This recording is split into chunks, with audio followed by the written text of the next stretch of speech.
On- Donc voilà, donc si la semaine dernière, voilà, on avait parlé un peu sur comment on pouvait penser que l'État d'Israël, c'était le Mashiach et que la démocratie, ça pouvait être le Mashiach.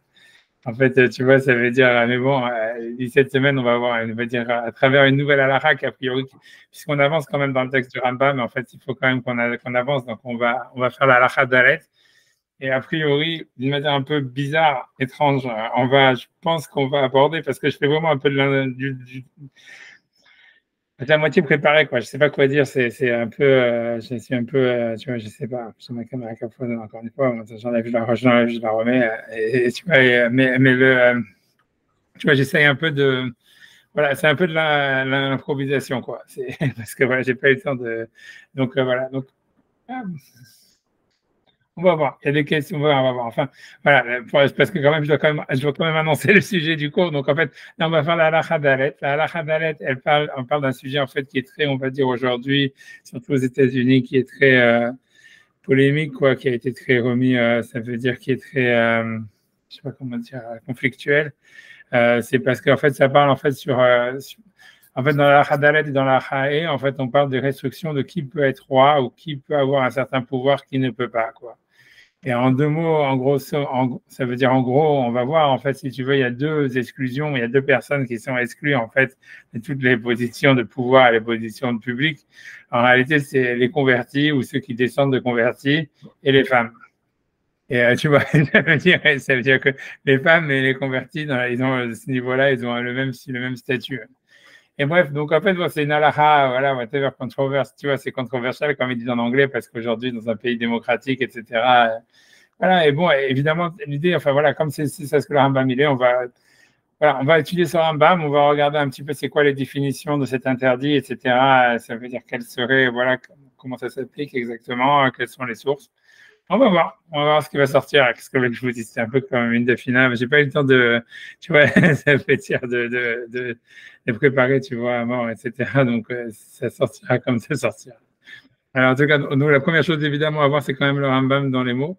Donc, j'ai envoyé, je pense, attends, je vais vous renvoyer le link là sur le chat, le Rambam, une seconde si j'y arrive, en espérant que tout aille bien. Non, c'est une seconde, une seconde, une seconde, une seconde. Déjà, ça commence comme d'habitude, pas super. Une seconde, j'arrive. Donc, j'envoie si vous voulez, je peux faire share screen ou je peux envoyer le Rambam. Je peux envoyer le Rambam dans les mots. Au moment où je l'aurais retrouvé. Moi, je n'avais même pas envoyé le link du Rambam. Ah ouais, c'est pire que ce que je pensais. Ah, une seconde, donc 2 secondes, je vais rechercher le Rambam. 2 secondes. Si vous avez un Rambam, on est pas à Caleb de Elchot Melachim, premier chapitre à la 4. Mais je vais essayer de retrouver le link et de l'envoyer le plus vite possible. Une seconde.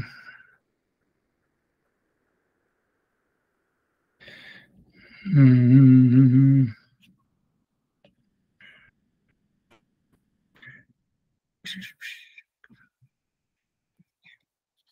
J'arrive, j'arrive.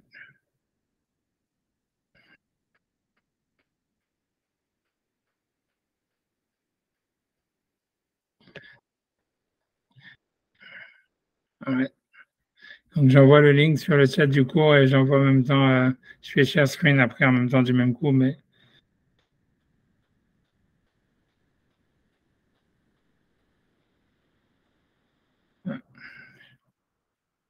enfin, bref. Je vais plutôt, j'arrive même pas à récupérer mon une seconde, j'arrive. J'envoie, excusez-moi, de la lenteur.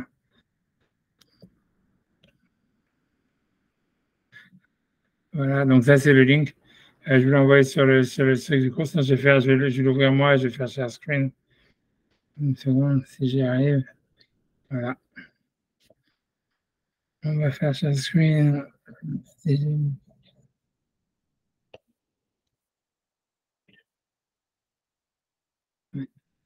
Ouais, voilà. Donc ça c'est donc voilà, ça c'est le Rambam. Donc on est en train de faire, donc on avance lentement mais sûrement. Donc on est dans la halakha du chapitre 1. Donc voilà, on va lire ce qu'il dit le Rambam. Donc Enma Midin Melech. Donc on ne peut pas encore une fois nommer, on va dire comme ça, faire dresser un roi Michael Guérim de l'assemblée des convertis ou des étrangers, à Philou, à Harkamadorot, même après plusieurs générations.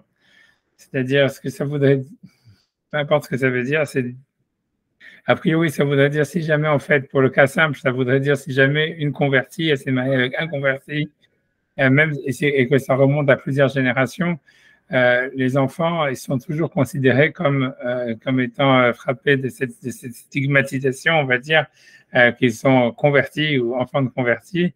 Et donc, on ne les considère pas, si tu veux, on ne les intègre pas dans la communauté, si tu veux, d'une certaine emploi, au point de leur donner une position de pouvoir, on va dire. Donc, en tous les cas, même après plusieurs générations, pour reprendre ce qui est le langage de terminologie, la traduction du Rambam, Ad-Shetiye Imom Israël, jusqu'à ce que sa mère, elle soit d'Israël, juive. Ça veut dire non convertie. Ça voudrait dire, a priori, ça voudrait dire que sa mère, elle soit, voilà, elle soit juive. Ça veut dire que sa mère, elle est un père juif. C'est ce que ça voudrait dire, a priori. A priori. Ouais, pas clair. Mais en tous les cas, je traduis les mots. En tous les cas, ça veut dire jusqu'à ce que sa mère, elle soit d'Israël. Chez Nehemar, parce que le verset dit l'autoukha la tête à l'écha, tu ne pourras pas mettre sur toi, Ish Nohri, un homme étranger, Ashia lo achichao, qui n'est pas ton frère.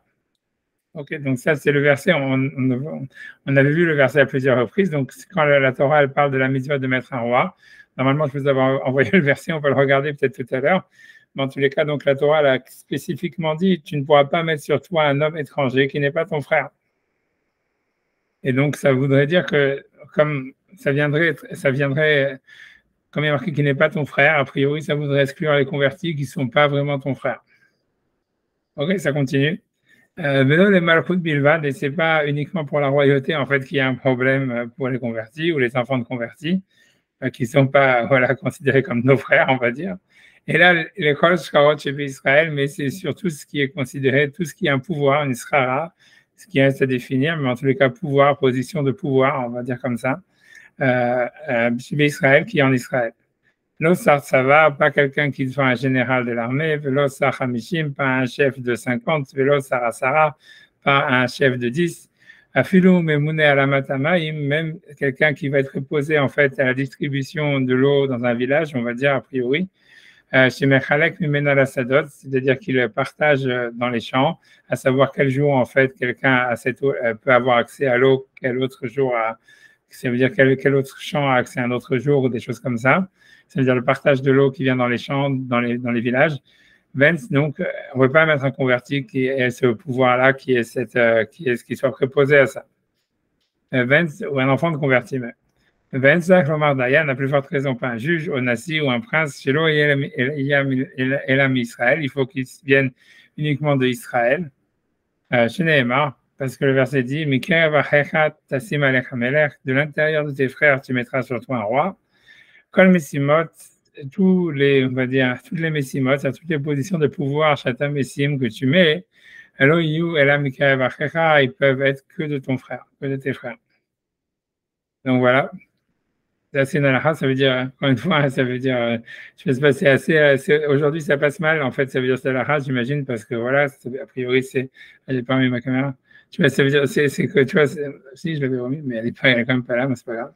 Tu vois, mais moi, je sais pas, mon ordi, je crois que ça y est, il est en overdose. Mais moi, j'enlève encore ma caméra, je la remets, on va voir si ça va changer quelque chose.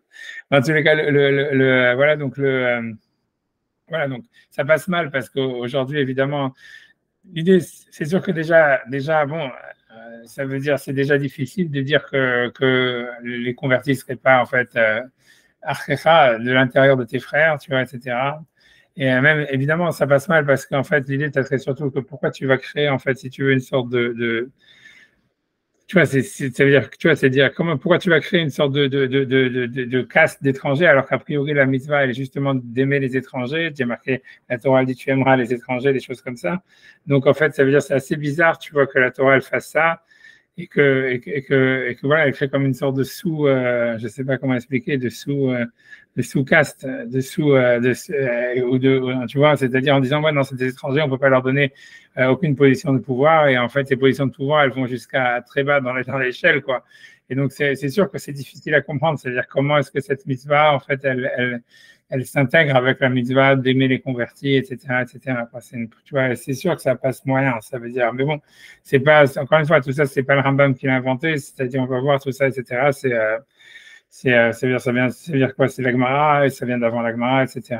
Peu importe, tu vois, mais c'est une rachat de l'Agmara, en tous les cas. Mais la question est de savoir exactement aussi qu'est-ce que ça veut dire, c'est-à-dire quelles sont les limites de tout ça. Comme on a vu tout ça à la là, comme on a bien vu que quand tu commences à creuser derrière, tu vois en fait elles sont très peu applicables, etc. Et ça va pas encore faire exception à la règle.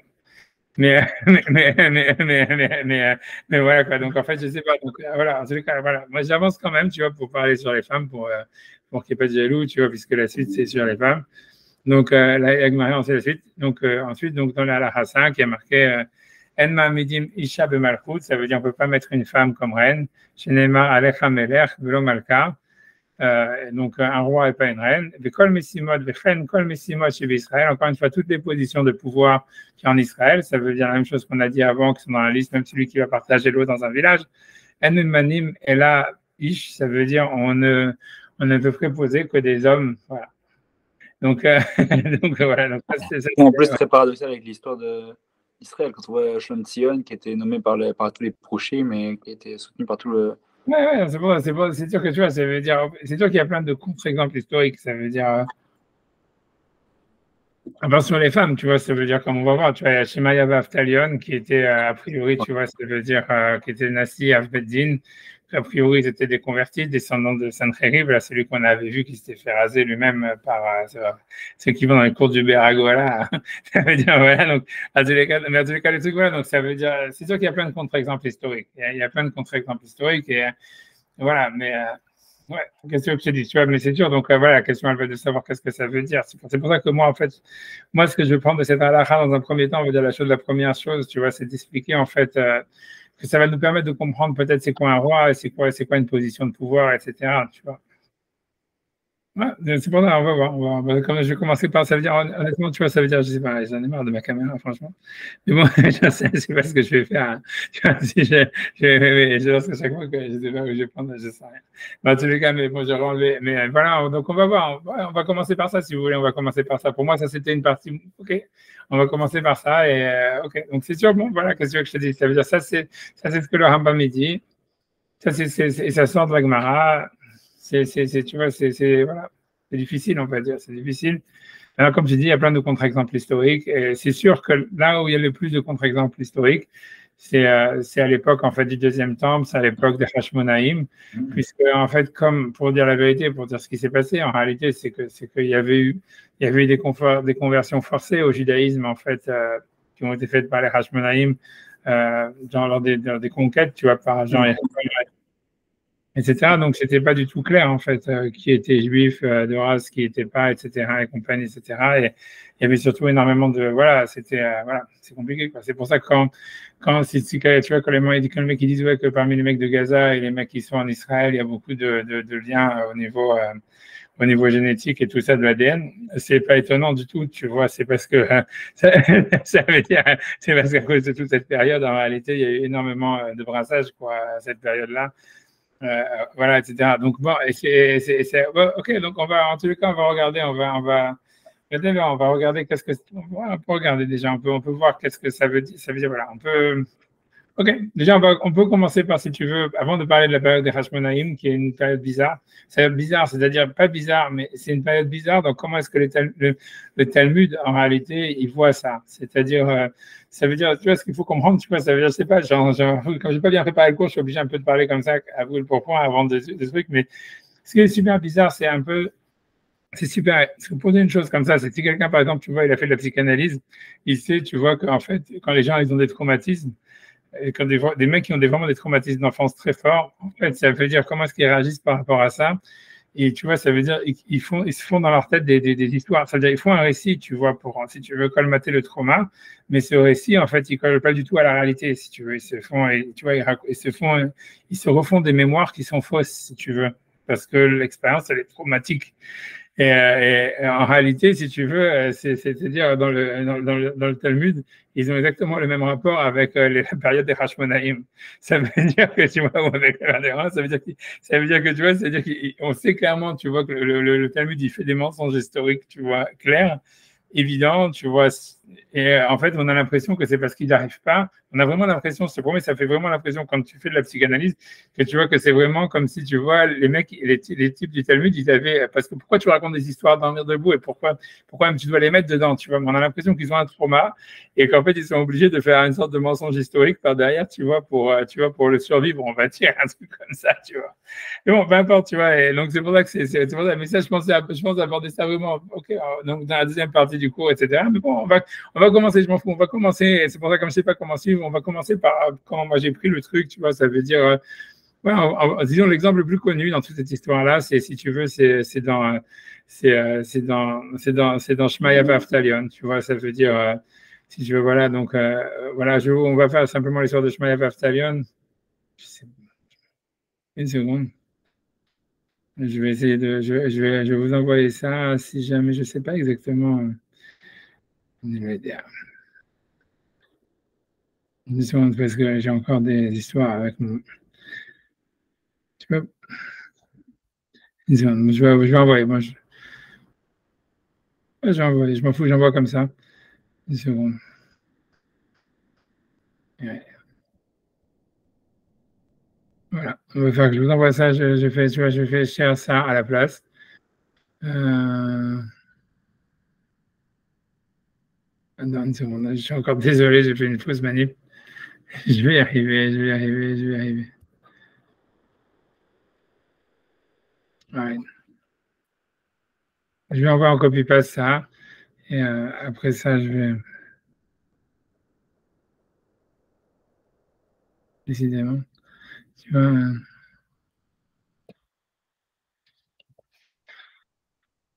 c'est vrai.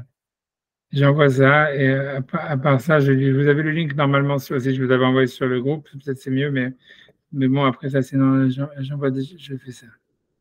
J'envoie le link, après je fais share screen comme tout à l'heure. Voilà, donc c'est-à-dire la première contre-exemple qu'il y a, une des questions qu'il y a, c'est Shmaya Baftalion. C'est-à-dire que donc il y avait deux Nessim, un Avbedin et un Onassi qui sont en fait mentionnés dans le, tu vois, qui sont mentionnés en fait ça veut dire dans la Gemara, ça veut dire dans la Mishnah, comme étant faisant partie en fait de la transmission de la Torah. Et en fait, ils étaient des convertis a priori. C'est-à-dire, bien qu'on va voir qu'il y en a qui vont remettre ça en cause, mais en tous les cas, Maïmonide lui-même dans l'explication des Mishnayot et à deux autres endroits, mais il pense a priori que c'était des convertis vraiment. C'est-à-dire que c'était des enfants de Sancheriv, celui qui était venu détruire enfin Jérusalem. Pas des Nabucodonosor, a priori. Mais euh, tu, vois, tu vois, mais ça veut dire, voilà, mais voilà. Mais donc pas de, donc voilà, pas de, donc c'était des convertis. Mais et voilà, et donc voilà, et donc l'idée c'est de savoir comment est-ce qu'ils sont devenus Nassi et Rachav Bedin. Donc en fait, donc là ici dans cette photo, ici dans ce link, j'ai ramené que pour l'instant que le Tosfot Yom Tov et que c'est la vie le Tosfot Yom Tov, donc c'est un élève du Maharal de Prague que lui en fait il veut contester le fait de dire que c'était des convertis. Tu vois, il va dire donc en tous les cas, l'idée c'est que tu vois donc la Mishnah dit simplement Shmaya Vaftalion, tu vois que dans la Mishnah 10 Shmaya Vaftalion Tiblou Mehem, Shmaya, bref, tu vois, Shmaya Omer Evotam Lacha, Vusnet Arabanut. Bref, tu vois, Batidvad à la rajoute, ça veut dire aime le travail et éloigne-toi de la rabanout, ça veut dire whatever it is que ça veut dire, ou déteste la rabanout et ne te fais pas connaître au gouvernement. Voilà, bref, tu vois, c'est pas ce qui nous intéresse, c'est pas ce qu'il a dit, mais l'idée c'est de savoir c'est comment est-ce qu'ils sont devenus ceux-là, Rosh Bedin et Nassi, alors qu'ils n'étaient pas, voilà, ils étaient convertis. Et normalement, il y a un verset de la Torah qui semble dire qu'on ne peut pas mettre des convertis dans des positions, on va dire, de pouvoir. Ok, donc sur ça, donc le Tosfot Yom Tov, c'est un élève du Maharal de Prague. Le Maharal de Prague, il dit la même chose dans son commentaire sur Pirkei Avot, sauf que c'est beaucoup plus long. Mais voilà, lui-même, il va le citer. En fait, il dit en fait qu'il n'était pas converti pour de bon. En tous les cas, donc, je vais dire ce qu'il dit, ce que je cite, donc ici, Tosfot Yom Tov, il dit Shmaya Vaftalion, Pirush Arav. Arav, donc Rav, c'est le Barthénora, le Rav de Barthénora, qui était le grand rabbin de Jérusalem à l'époque, ça veut dire au XVe siècle. Qui venait d'Italie. Bref, Pierre Rav, Gueret Tzedek, Hayou, c'était des convertis. Karkata Varamba, mais c'est ce que Maïmonide aussi dit dans l'introduction, Magdamato, le Kribo Mishneh Torah, à l'introduction du Mishneh Torah, au Mashma, Shem Basmam, Avegeret Tzedek, que c'était eux-mêmes des convertis. Elle dit Velo Itachen, et c'est pas possible, Kevan, Shiayu, Nasi, Avbedin, puisqu'ils étaient en fait princes et Avbedin. Donc, comment c'est possible que depuis Hacharab, Mishnah Dalet, Ven, Ger, Kacher, Ladoun, et un converti ne peut pas être un juge, que depuis Hacharab, Mishnah Bet, Perek Dalet, Sanhedrin, comme c'est dans une Mishnah, voilà, Perek Sheni, le deuxième chapitre 4 Sanhedrin, Kol Sheken Liot Avbedin, la plus forte raison de ne pas devenir Avbedin, c'est une Mishnah Blabla. Ok. Bézé la chaîne Rabbeinu Levi, donc Rabbeinu Levi, c'est le Maral de Prague. Mais Sefer der Chaim, Sefer der Chaim, c'est le commentaire du Maral de Prague sur Pirkei Avot. Shmaya Vaftalion, Amru Shayu Mikael Gerim. Donc il dit Shmaya Vaftalion, on dit qu'il faisait partie de l'assemblée des convertis. Vechen Muhar Begitin, Unzain, Amudbet, Yoma, Inalef, Amudbet, peu importe quelles sont les preuves. Avant, Mehdi, en tout cas, ce qui veut dire le Maral de Prague, ce qu'il a vu aussi, tu vois, que le septième Tov, qui est son élève, il le rappelle. Avant, en fait, c'était pas eux-mêmes des convertis. Parce que comment est-ce qu'on peut dire qu'ils étaient Nasi Avbedin? Et là, chez Baoumin Gerim, c'est-à-dire que simplement, ils venaient de convertir. Et simplement, leur mère, elle était juive. Ça veut dire, c'est pour ça qu'on pouvait en fait les mettre comme Nasi et Avbedin.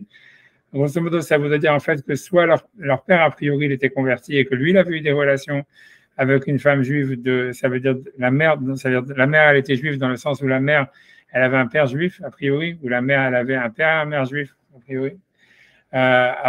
Et donc voilà, il y en a qui disent que c'était même des convertis, ou et dit ça c'est sûr que c'est une erreur complète. Voilà, ça c'est ce qu'il dit le Maral de Prague et Tzemtov Tov, en disant que c'est pas possible de penser que en fait les convertis soient, c'est-à-dire que voilà qu'il y ait une conversion, que ce soit des véritables convertis, etc. Maintenant, ça veut dire cette idée-là, tu vois, l'idée c'est qu'en fait, le Rambam, ça c'est l'avis de Tzemtov Tov du Maral de Prague. Mais en réalité, ça veut dire quand on regarde dans les flux anciens, c'est certain qu'ils étaient vraiment convertis. Ça veut dire, c'est à part que le Rambam il le dit, à part que tu vois truc, tu vois, c'est dans le Smag qui est un auteur, tu vois, vraiment plus ancien. C'était à lui aussi, il pense comme ça. Et en fait, si vous voulez, tu vois, donc l'idée est de savoir, ça veut dire de comprendre, en fait, ok, ça veut dire voilà, c'est vrai que j'ai rien que c'était ça pour amener leur avis, mais ça veut dire la question elle est de savoir en fait pourquoi, que ça veut dire ok, comment ça serait possible si c'était vraiment des convertis, comme ça a l'air d'être la vérité, comment est-ce qu'en fait ils étaient comment tu vois, comment est-ce qu'ils ont été, tu vois, voilà, comment est-ce qu'ils ont été comment ils ont été nommés.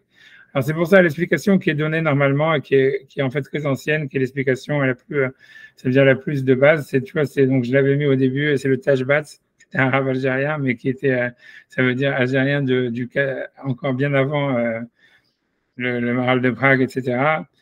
Mais si j'arrive à le retrouver, je l'avais mis normalement, ça veut dire, je vais le retrouver, voilà.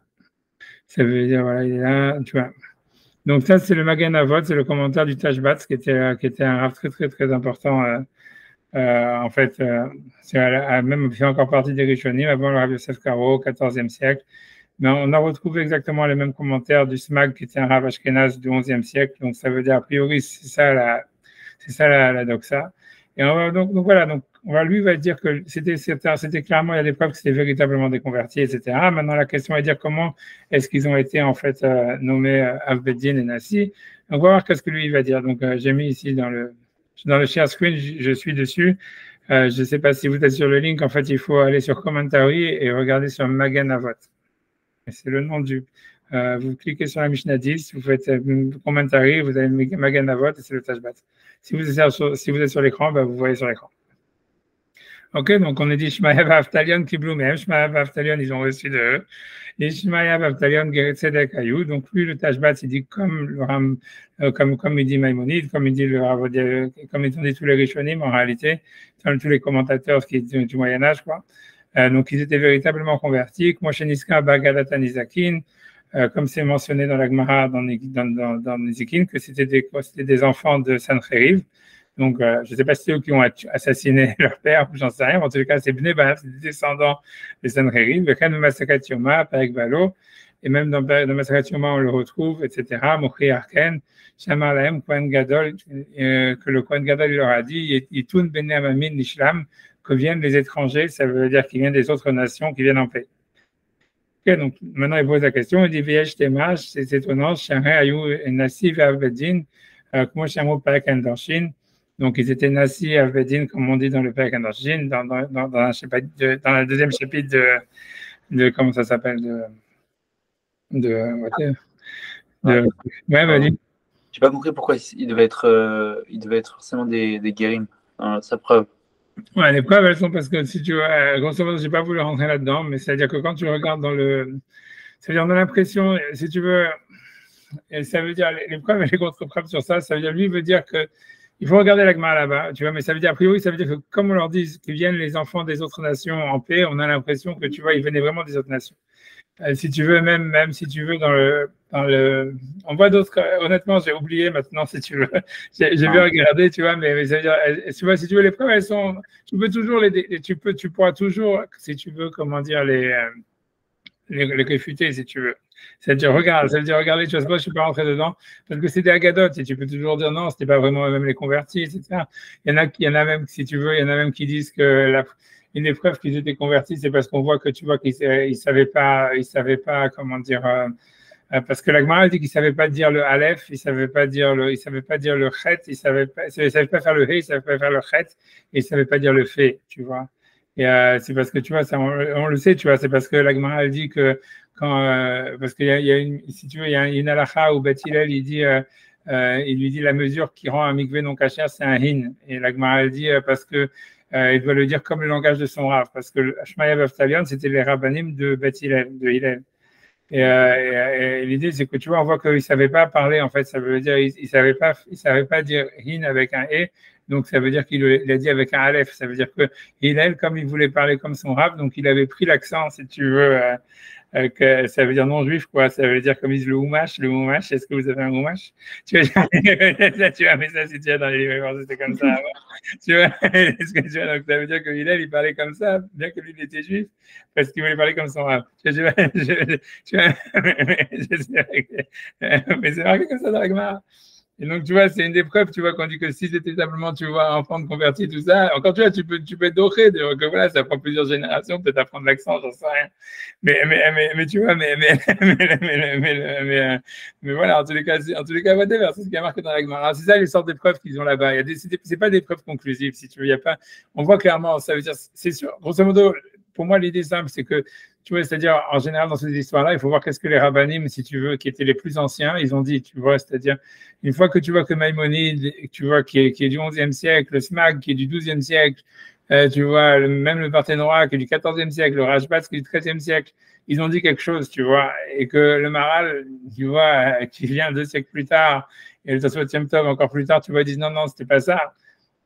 Voilà, tu vois, d'où tu sais, tu vois, c'est-à-dire, c'est sûr que les mecs dans ces trucs-là, les trucs qui étaient avant toi, ils savaient mieux que toi, quoi. Tu vois, grosso modo, tu vois, c'est ça que ça veut dire, tu vois. Ça veut dire, c'est tout, tu vois, point à la ligne, tu vois, ça veut dire, mais ça veut dire, on voit bien ce que ça montre, tu vois, c'est que ça les dérangeait quelque part, tu vois, je sais pas exactement, tu vois, ça veut dire, parce que tu comprends, normalement, ouais, vas-y, je sais pas qu'est-ce que tu veux dire, allez-y. Mais moi, j'ai une simple réflexion un peu historique, c'est de dire qu'entre Sancheriv et Shmalia et Abtalion, il y a au moins 5 siècles Ouais, mais c'est banal. qui nous contemplent, comme dirait l'autre. Donc, il y a eu forcément, on va dire, statistiquement, une possibilité que les descendants, enfin, en remontant, ils épousent des femmes juives ou ils épousent on va dire, des femmes dont le père est juif, c'est 5 siècles, c'est beaucoup. Ça fait 6-7 générations, quoi. Ça fait beaucoup, quoi. Ouais, non, c'est clair, si tu veux, tu veux, il y en a beaucoup qui disent en fait qu'ils venaient des 10 tribus, tu vois, ça veut dire, parce qu'en fait, comment il y a les 10 tribus? Des coutumes, sinon, non? Comment? Ça pourrait pas être des coutumes? Voilà, c'est ça. Il y a plein de, si tu veux, c'est pour ça, everything goes. Si tu veux, si tu vas commencer à faire de la recherche là-dedans, tu vas trouver toutes les théories possibles et imaginables, là, tu vois, ça veut dire. Mais le fait est, tu vois, c'est que l'idée, c'est que, a priori, encore une fois, tu vois, ce qu'au niveau de la halakha, la pachout, c'est que tu dois prendre en compte, tu vois, les avis qui sont, tu vois, si le Rambam il disait des convertis, tu vois, une fois qu'il a dit ça, tu peux plus Est-ce dire. qu'à l'époque, ils avaient des registres généalogiques ou est-ce qu'on peut pas leur appliquer la loi comme pour les mamzerim de dire que bon, si on sait pas, on connaît pas l'origine exacte, etc., mais on considère qu'ils sont juifs, quoi. Ouais, ça veut dire, qu'est-ce que je te dis? Ça veut dire, a priori, de la généalogie, ils avaient, à mon avis, tu vois, c'est parce que nous, ça nous paraît étrange, je sais pas comment t'expliquer ça. Il faut comprendre une chose, tu vois, parce que là, tu peux dire, voilà, comment est-ce qu'ils pouvaient savoir qu'ils étaient les petits-enfants de Sainte-Rive, mais une chose déjà qu'il faut comprendre, c'est que même aujourd'hui, tu vois, les mecs qui sont d'une origine, tu vois, jusqu'aujourd'hui, on a le lignage, si tu veux, du UKP ou de machin en France, tu vois ce que je veux dire? C'est-à-dire, tu vois, c'est-à-dire l'histoire, c'est que ceux qui, alors, et tu vois, il faut comprendre, tu vois, que l'Empire perse et tout ça, c'était un empire beaucoup plus, encore, beaucoup plus, qui a tenu beaucoup plus longtemps, beaucoup plus ancien, etc., que la royauté française. Tu vois ce que je veux dire? Dans le sens où, tu vois, donc, ceux qui venaient des familles nobles, etc., c'est sûr que leur lignage, il était connu, tu vois, puisque ça leur avait dû leur assurer un rôle politique très important, tu vois, à travers les siècles, tu vois, c'est pas, tu vois, ouais, tu comprends ça aujourd'hui, tu vois, ça, s'ils avaient dit, ouais, on est les petits-enfants de je sais pas quoi, ça sert à rien, d'un joueur de football et tout ça, ok, tu peux dire qu'on vous êtes pas génération, c'est oublié, mais ça veut dire qu'à leur époque, c'était, tu vois, c'était quelque chose qui était, ouais, ça veut dire, voilà, c'était un truc qui était politique, donc ils savaient leur lignage. Maintenant, comme tu dis, tout ça, après ça, il y a beaucoup de mélange. Comme tu dis, c'est ce que tout le monde, ce que tu dis, c'est, tu vois, il y a beaucoup qui pensent comme toi tu dis. Ça veut dire qu'ils disent, ou bien ils viennent des 10 tribus, ça veut dire que ça veut, tu vois, ça veut dire qu'ils avaient du sang juif, grosso modo. Grosso modo, tu vois, s'il y en a qui vont jusqu'à dire, et ça, tu vois, c'est un truc, tu vois, il y a beaucoup d'avis, tu vois, c'est pour ça que je sais pas, je voulais pas entrer dans les détails, honnêtement, tu vois, parce que je sais pas, mais il y en a beaucoup qui disent que, en fait, qui vont dire qu'en fait, le fait d'avoir du sang juif, c'est suffisant, même si tu n'es pas un juif halachique, tu vois. Ça veut dire que si tu as du sang juif, ça veut dire que tu te convertis, même si jamais, en fait, tu vois, tu n'es pas un juif halachique, ça suffit pour dire que on peut donner une position de pouvoir. Il y en a qui vont aller dans ce sens-là, tu vois, qui expliquent c'est ça l'histoire. C'est que, c'est-à-dire, ok, c'était des convertis, ok, sûrement ils avaient du sang juif quelque part. Tu vois, c'est pour réconcilier tous les avis, tu vois, en disant ça. Mais ça serait un chidouche de dire ça, parce que voilà, tu vois, depuis quand, tu vois, ça veut dire, on donnerait une importance, tu vois, à dire qu'avoir du sang juif, c'est quelque chose, tu vois, jusqu'à maintenant, tu vois, ça veut dire, on n'a pas tellement, tu vois, on a l'impression, tu vois, tu vois, on ne tient pas compte de ça, tu vois, a priori. Mais il y en a qui peuvent dire, tu vois, ce que tu veux que je te dise, c'est pas si évident, c'est pas si évident, tu vois, je veux dire, tu vois, tu veux, le massé, je vais te dire un truc, tu vois, tu vois, c'est quand tu regardes, tu vois, tu vois, par exemple, tu vois, quand il y a l'interdit, par exemple, d'avoir des relations avec la femme de son père, tu vois, ou même, tu vois, avec la femme de son père, ou même avec la sœur avec une sœur qu'on a par le père. Tu vois, donc, quelle est la halakha si jamais quelqu'un, en fait, son père, il a été marié avec une non-juive, et voilà, par exemple, par exemple, interdit d'avoir des relations avec une non-juive, mais disons qu'elle se convertit, est-ce que le fils, tu vois, on va dire, même si elle se convertit, est-ce que le fils, il peut avoir des relations avec cette femme-là, tu vois? Comme dans le cas de, par exemple, je sais pas, moi, parce qu'avec Carla Bruni, elle était juive, tu vois, mais ça veut dire dans le cas, voilà, ça veut dire si jamais, tu vois, voilà, parce que tu pourrais dire, voilà, comme, en fait, elle est non juive, donc, en fait, si tu veux, tu vois, ça veut dire qu'il n'y a aucune relation. On va dire, oublie la femme elle-même. Mais même, on va dire que le père, il était marié avec une non-juive et qu'il a eu une fille, par exemple, avec cette femme non-juive, et que maintenant, elle se convertit. Est-ce que, par exemple, si jamais le père était marié avec un juif normal et qu'il a eu un fils, est-ce que ce fils, il peut se marier avec celle-là, ou bien c'est considéré comme sa demi-sœur? Tu vois, si tu veux, la halakha, c'est la page toute. Tu vois, quand tu regardes sur Hanaour, tu vois, sur Hanaour dit, blablabla, la fille qu'on a avec une femme non juive, elle n'a aucun yichus avec le père, et ça serait moutard, blablabla. Quand tu regardes, tu vois, dans le Rama et dans le Rishonim, ils disent, ouais, non, c'est pas évident que c'est Midoraita, que le fils, que d'après la Torah, le fils qu'un père juif, il aurait eu avec une femme non juive, c'est pas son fils, c'est pas évident, c'est marqué dans le Rama, c'est pas moi qui le dis, c'est un Hanaour.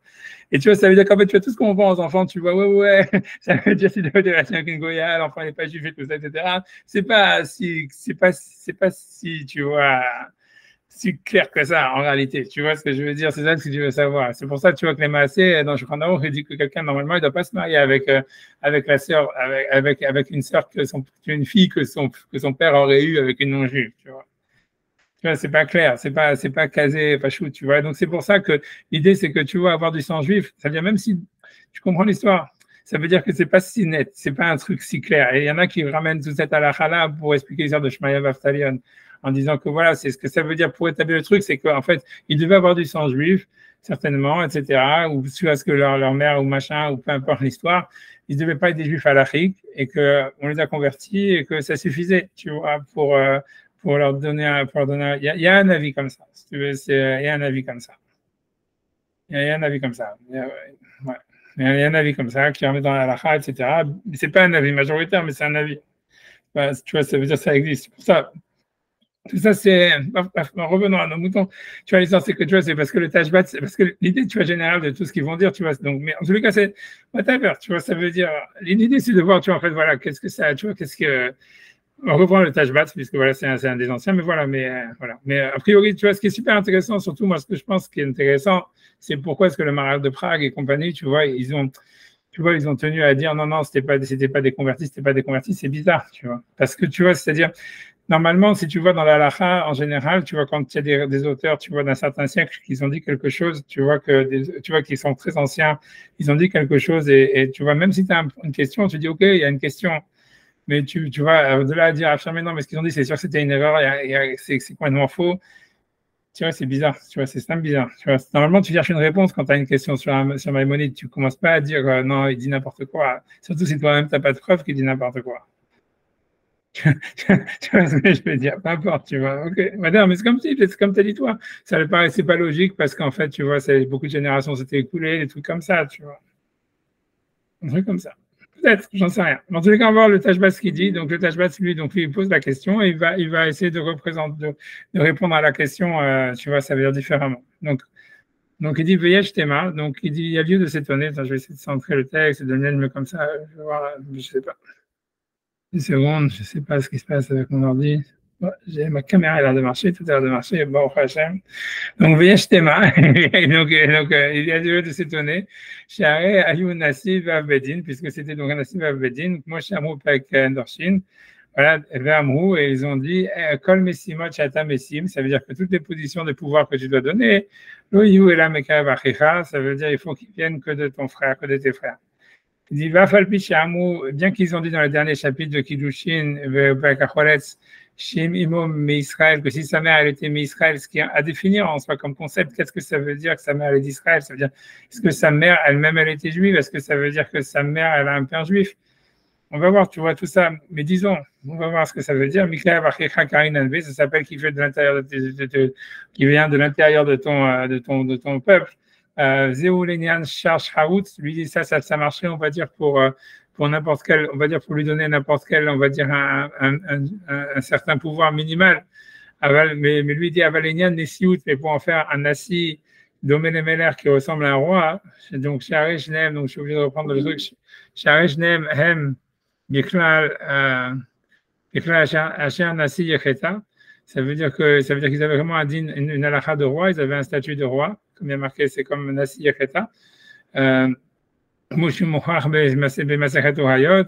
comme c'est prouvé. Donc, comment est-ce que même si jamais tu disais que voilà, leur mère, elle était juive, comment ça aurait été, on aurait pu leur donner le statut de roi carrément.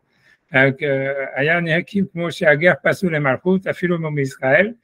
Donc il dit et qu'on voit qu'un roi non seulement il peut pas, donc on peut pas mettre un roi comme un converti ou quelqu'un qui viendrait, comme il a dit Maïmonide, d'une généalogie de convertis, même si sa mère était juive. Il dit voilà, Israël, et c'est pour ça que tout ça, on va revoir la Gemara d'Agrippas, etc. Quand chez Knifou l'Agrippas, quand ils ont été, comment dire, quand ils ont été hypocrites par rapport à Agrippas, en disant Vamroulo Achinoata, en disant tu es notre frère. Et venez chez Israël parce que sa mère était juive. Moi, je suis Mouskar Masakhat Sota, comme on dit dans le Masakhat Sota, après Kelun Amarim. Bref, tout ça, comme dans le chapitre de Nassim. Donc, je me dis, OK, j'avance parce que je me dis, une seconde, j'arrive, je dois descendre les trucs. Veken Anassi, Eno Kachel Insiout. Donc, voilà, donc pour être a priori un Nassi, il faudrait, Achiyaviv et Mom Israël, il faut que soit son père et sa mère soient Israël. Afiluliot Dayanim, Bechalitza, même pour être Dayan dans une Khalitza. Il faut que le père et la mère soient d'Israël. Bref, tu vois, donc voilà, avec Mizot Khalitza, comme ils ont dit dans la Gemara dans Pek Khalitza, il dit, parce que c'est sûr que Shmaï Vaftalion est Matzmam Ayuakum. Donc, encore une fois, que lui, il pense, c'est sûr, et lui, c'est un auteur, encore une fois, bien avant le Maharal, que c'était clairement eux des non-juifs. et qui se sont convertis, tu vois, ça veut dire, voilà, c'est comme il dit, va porter cette preuve-là, tu vois que Shamar Hillel Melohin Maim Shiovim que la mesure de un in de l'eau, ça veut dire de l'eau puisée, elle rend le mikvé non cachère. J'ai oublié que c'est lui qui a mis cette preuve. Chez Chaya Badam Lomar Vishan Rabo, ça veut dire qu'un élève, il doit parler comme son rave. Banoska Medugdeket Hi, et le sens, ça veut dire le langage normal, ça veut dire tel que la Gemara le dit, c'est que dans la Gemara est marqué Melo In avec un Aleph, il ne pouvait pas dire le He. Donc, en fait, il répétait avec l'accent sans « comme un Français qui parlerait sans pouvoir dire le « et », Méloïn, Béalef, et qui était obligé d'utiliser le même accent que ses rabbinim, même si, en fait, lui, il était des généalogies juifs, donc il devait parler comme s'il était avec un accent français, quoi, avec un accent converti. Chez Amar, chez Chaya Madame le Marbelchan Rabo, c'est ce que la Gemara veut dire là-bas, qu'il devait parler comme son rave, qui ken Aya Lachon Rabo, puisque c'est ainsi que son rave, il parlait. Shmaya, qui était Shmaya, chez Kivel Mimeno, qu'il a reçu de lui, Kilo Aya Yachol Lomar Hin, parce que voilà, Shmaya ne pouvait pas dire Hin avec un He, les fils Shaya Ger, puisqu'il était converti. Comme les non-juifs, Enam Yocholim Lomar He, Velochet, et voilà, ils ne savent pas dire le He, ni le Chet, Velo Aïn, Velo Kaf. On voit qu'il était au courant déjà de Abak Moshe ou Mefourash, Ketchmou Forsam, comme on le voit à Maakoum.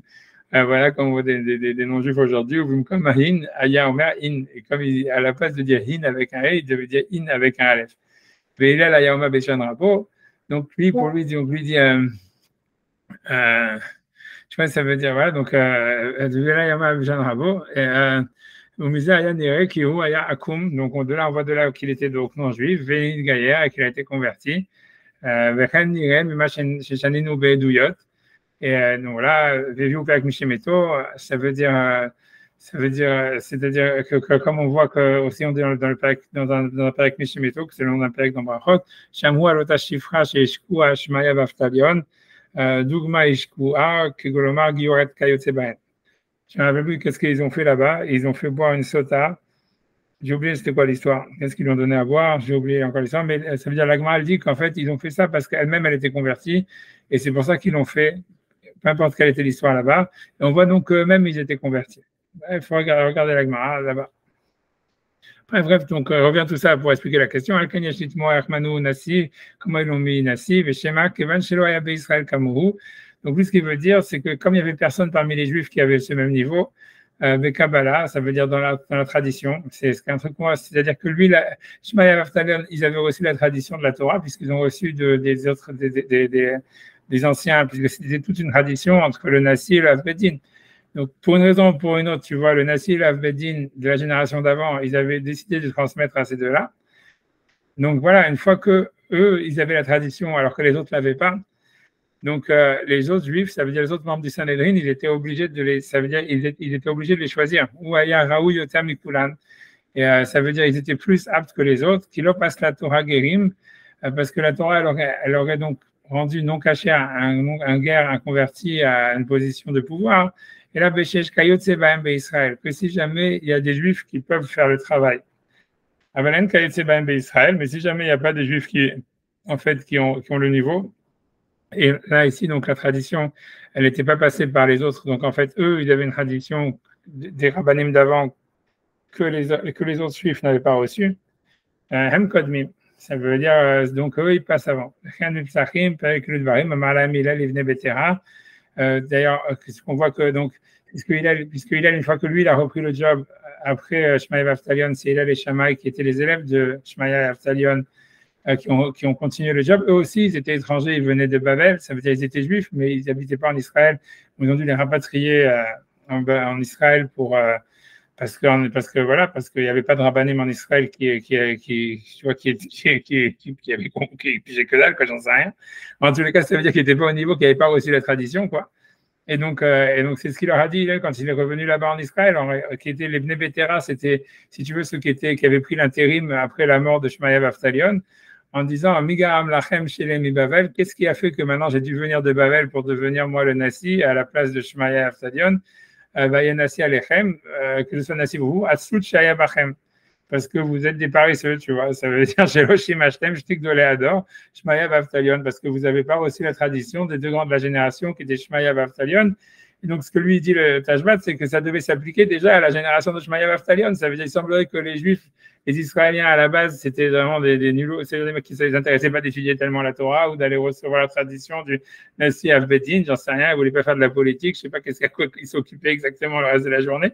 Mais en tous les cas, ça veut dire, c'était pas la première priorité, en fait, tu vois, d'aller recevoir la tradition du Nassi Avbedin, alors que c'était des positions de pouvoir, hein. Ça veut dire, tu vois, c'était roi, etc. Je ne sais pas pour quelle raison, pour eux, ils avaient plus de business à faire, j'en sais rien, je ne sais pas ce qu'ils faisaient, tu vois, ils avaient du business, donc, tu vois, comme en Amérique, tu vois, c'est que les losers qui entrent dans la politique, tu vois. Ça veut dire, quand tu veux faire du fric, pourquoi tu vas faire, attends, tu vas entrer dans la politique, tu vois. Et tu vois, qu'en Israël, c'est la même chose, quoi. Donc, en fait, il n'y avait que les convertis, comme ça, tu vois, qui n'avaient pas de thunes, qui prenaient le pouvoir. A priori, c'est un truc comme ça, tu vois. Mais en tout cas, donc lui dit, donc c'est pour ça que ça s'est reproduit. Donc, comme les autres, ils avaient, ça veut dire, voilà, ça veut dire, personne n'avait, voilà, les autres, ils n'étaient pas intéressés a priori pour une raison ou pour une autre à recevoir la tradition des rabbinim d'avant. Donc, il se trouve qu'il n'y avait pas de compétition. Tu vois, c'est ce que ça veut dire. Donc, Shnek Dolé adore Shmaev Telev, Shafal Bichem Ayunesim, Shematsu Yoter Gadol, Mehem Nistalkum Anesiut, ou Manu Alem. Ça veut dire, voilà, il dit que les enfants de Bétéra, en fait, qui avaient pris l'intérim, quand ils ont vu qu'ils n'étaient pas au niveau de Hillel et compagnie, donc ils ont démissionné, au moins ça. וברishon מעבודה זרה, וכן בסנהדרין, פרק 4 מיתות, פרק של שנה גרמה חמישה, מוש אשר יעשה אותם אדם וחי. Donc lui dit, ça ici un autre passage, lui dit, voici les mitzvot qu'un homme fera et vivra par elle. Et donc la Gemara, elle dit, afilou ovet kochav umazalot, ça veut dire même un non-juif, vasak Torah qui étudie la Torah, ou que Kohen Gadol, il a le même niveau qu'un Kohen Gadol. Le kol sheken, qu'un grand prêtre, le kol sheken ger tzedek, à plus forte raison à convertir, chez au kodem qui passe avant, et imen be Israël kamou, s'il n'y a pas en Israël comme lui, eh ben, mou, ben, Hayot, et dans Hayot, ils ont dit aussi, pek aharon, ikram, peninim, voilà, ça veut dire, elle est plus importante, ça veut dire la Torah est plus importante que les pierres précieuses, mais Kohen Gadol, que le Kohen Gadol qui rentre à l'intérieur du Saint des Saints. Voilà, donc grosso modo, ça c'est le deuxième avis, c'est l'avis a priori majoritaire dans la halakha qui est le plus prépondérant, que là qu'on utilise aussi pour expliquer pourquoi Dévorah, par exemple, elle était juge sur Israël. C'est parce que tu vois, il semblait que tous les mecs c'était des nuls, tu vois, et donc voilà, s'il y a une meuf, tu vois, elle c'est mieux que les mecs, donc mieux que normalement tu vas donner un pouvoir aux mecs s'il n'y a pas de compétition. Tu vois, c'est à jeu égal, ça veut dire l'idée, ça voudrait dire si t'as deux types de même niveau, un converti, un non converti, ou si tu as un homme et une femme, tu dois choisir l'homme et le non converti. Mais si jamais, en fait, il y a une différence de niveau, donc en fait, tu dois choisir celui qui a le plus haut niveau, quoi. Et, tu vois, ça veut dire, ok, ça c'est, tu vois, ok, whatever it is, mais la question, ça ne s'explique pas. Ça veut dire le Tashbat, c'est dit même pour nommer roi, quoi. Et c'est un peu difficile parce que c'est un interdit de la Torah, si tu veux, cette histoire-là, tu vois. C'est-à-dire, tu vois, c'est quand on reprend le verset de la Torah, il dit, tu ne dois pas mettre sur toi un homme étranger, etc., etc. Tu vois, c'est pour ça que c'est un peu, tu vois, ça veut dire c'est un peu compliqué, c'est un peu, tu vois, c'est un peu compliqué. Ça veut dire ce qu'il dit le Tashbat, c'est un peu compliqué, tu vois. Mais enfin bref, en tous les cas, je vais simplement dire une deuxième idée. À part ça, tu vas voir de penser un petit peu, tu vois, peut-être, je sais pas, entrer plus dans l'étude. Ce qui est intéressant, tu vois, ce qui est connu, tu vois, ce qui est très intéressant vraiment, parce que ça montre vraiment la corruption du consistoire français, tu vois. C'est que la nullité aussi, tu vois, la nullité. Ça veut dire, tu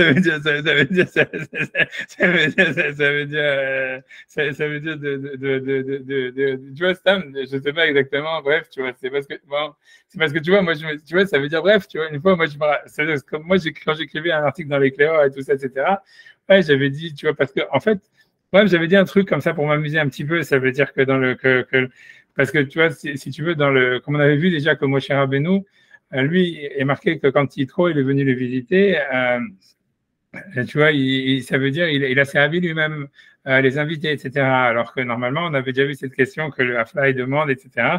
Qu'un roi, il ne peut pas annuler son kavod. Et le Hafla, il avait dit oui, en fait, ça veut dire c'est que à l'extérieur d'Israël. C'est-à-dire que quand tu es à l'extérieur d'Israël, il n'y a pas la mitzvah de mettre un roi, tu vois. Alors moi, j'avais dit, tu vois, Ok, tu vois, ça veut dire, tu vois, là, moi, j'avais dit, ouais, en fait, ça veut dire, ok, ça veut dire qu'en fait, toutes ces mitzvot qui disent que tu peux pas mettre une femme, tu peux pas mettre un converti et tout ça, c'est qu'en Israël, à l'extérieur d'Israël, il n'y a pas le problème, tu vois. J'avais marqué ça, tu vois. Tu vois, les mecs, tu vois, là-bas, évidemment, tu vois, ça les a fait sauter, tu vois, etc. Parce qu'eux, ils ont je savais même pas ça, tu vois, qu'eux, ils ont un super gros truc qu'on met pas, même Mashgiach Kashrut, etc. Tu vois, ça veut dire converti, tu vois. Et, ils disent, ouais, parce que c'est Rav Moshe qui est une chouva. Et ils m'ont dit, ouais, c'est une chouva de Rav Moshe. C'est même Rav Moshe dit que tu peux mettre un Mashgiach Kashrut, tu vois, converti, etc. Tu peux donner. Je me suis dit, tu vois, ok, moi, la vérité, je m'en foutais. Je me dis, ok, c'était pas mon sujet ni rien. J'ai dit, ok, peut-être qu'il dit ça, j'en sais rien, je sais pas. Je me suis dit, bon, maintenant qu'on regarde sur un bas, moi, je vais regarder, tu vois, ce qu'elle a tu vois dans Rav Moshe, elle dit, tu vois. Et alors là, je me suis dit, mais franchement, tu vois, ça, là, c'est même pas, tu vois, c'est pas de la nullité. Tu vois, c'est là que la chose à mon chef dit exactement le contraire. Et tu vois, tu vois, je sais pas exactement où est-ce qu'ils se sont arrêtés au milieu de la question, dans la réponse, etc. Mais parce que tu vois, cette tu vois, elle est très éclairante parce que moi, c'était déjà une chose, tu vois, c'est comme, que moi, j'avais déjà pensé que, tu vois, qu'en Amérique, beaucoup pensent, tu vois, sur l'histoire de mettre des femmes dans des situations, tu vois, parce que en Amérique, la question, elle se pose beaucoup plus pour les femmes, tu vois, que pour les convertis. Ça veut dire, tu vois, c'est parce que toutes les femmes, elles sont femmes rabbins, femmes ci, femmes tout ça, et machin, et blablabla. Et tu vois, et ça veut dire, et le truc, tu vois, c'était, tu vois, donc l'idée, c'est de savoir c'est quoi une position de pouvoir exactement. Tu vois, et ce qu'Rav Moshe, il dit là-bas, tu vois, tu vois, on va le regarder dans les mots, tu vois, c'est que lui, il dit en fait, il dit qu'en fait, une position de pouvoir, c'est quand tu peux imposer ta volonté au type, tu vois, qui t'ont nommé, tu vois. Et ça veut dire le type, il t'a nommé, et toi, tu lui dis, voilà, maintenant, ok, je t'impose ça et ça et ça, tu vois. Mais il dit que si jamais, en réalité, lui, Ravonger, il veut dire, là-bas, tu vois, il veut dire ça, il dit, si jamais, en fait, toi, en fait, ça veut dire que tu es employé par quelqu'un, et si jamais tu fais quelque chose qui ne lui plaît pas, il peut te virer. En fait, ça veut dire, c'est pas une position de pouvoir. Et c'est pour ça, tu vois, quand Moshe lui dit, par exemple, aujourd'hui, n'importe quel rave dans une communauté, si jamais le mec de la choule, tu vois, ça leur plaît pas, ou etc., ou le président de la choule, il veut les virer, ils se font virer le lendemain. Donc, il dit, en fait, ouais, c'est pas une position de pouvoir. Et là-bas, si tu veux, dans la tchouva, dans Moshe, ce qui passe sur le Mashgiach Kashrut, il dit ça. Il dit, en fait, le Mashgiach Kashrut, tu pourrais mettre un converti ou une femme. Ça dépend qui c'est qui le paye. Parce qu'il dit, si jamais, en fait, celui qui paye le Mashgiach de la Kashrut, alors c'est vrai que dans le consistoire du Bedin de Paris, tu vois, et lui, pour lui, il n'envisage même pas que ce soit possible de faire ça. Ça veut dire que, parce que tu vois, c'est parce que le Bedin de Paris, c'est comme s'ils font que c'est le propriétaire du restaurant, tu comprends, qui paye le Mashgiach. Alors, c'est là qu'il y a un problème. Parce que tu comprends, ça veut dire, tu comprends, c'est ça l'histoire. Mais ça veut dire, lui, Ramosher, lui. Maintenant, je comprends pourquoi ils disent que c'est interdit chez eux. Parce que tu vois, mais j'avais même pas compris. Non, mais c'est que maintenant que je viens de comprendre que le consistoire, c'est pas le Bedin qui paye le Mashgiach, alors que c'est un truc complètement débile, tu vois. C'est un truc complètement débile. Mais ça veut dire, l'idée, c'est que Ramosher, lui, dans la Tchouva, il dit le contraire. Il dit, en fait, comme c'est le Rav, c'est l'institut qui donne la cache-route qui paye le Mashgiach. Donc, en fait, si tu veux, et l'Institut de la cache-route, lui, peut renvoyer le Mashgiach comme ils veulent. Donc, et que le Mashgiach n'est pas l'employé du patron du restaurant. Donc, en fait, c'est pas une position de pouvoir. C'est ça ce que là-bas Rav Moshe dit, tu comprends? Mais j'avais pas compris. Maintenant, je viens de comprendre. Je me suis dit, mais je considère que maintenant, qu'au consistoire, c'est carrément tellement pourri que c'est le patron du restaurant qui paye le type, tu vois. C'est pire que ça. C'est pire que ça, parce qu'ils pensent que les convertis sont plus exigeants que les autres, et que les convertis ne se laisseraient pas faire par leur patron. Mais là, ce qui se passe, c'est que les patrons, ils leur disent, ils leur payent, typiquement dans les soirées, ils leur payent l'hôtel et tout ça, pour lui, pour sa femme et tout ça, et depuis le Mashgiach, il ferme les yeux. Ouais, non, c'est mystérieux, c'est sûr, tu vois. Ouais. Ok, bon, ouais, en tous les cas, on va faire la tu vois, mais ce qui est intéressant, c'est de comprendre ça. Ça veut dire que tu vois qu'il y a une position de pouvoir. Et pour moi, ce qui m'intéressait là-dedans, c'est que quand tu comprends ça, tu peux comprendre pourquoi, en fait. Parce que dans les autres cours, on avait dit, ouais, la démocratie, on a vu que, tu vois, ce qui est intéressant, c'est ça, c'est que ça crée une sorte de paradoxe. Parce que dans le cours précédent, on avait vu que on va dire, tout ce qui justifiait le pouvoir du roi, c'était le fait que le peuple avait accepté sur lui.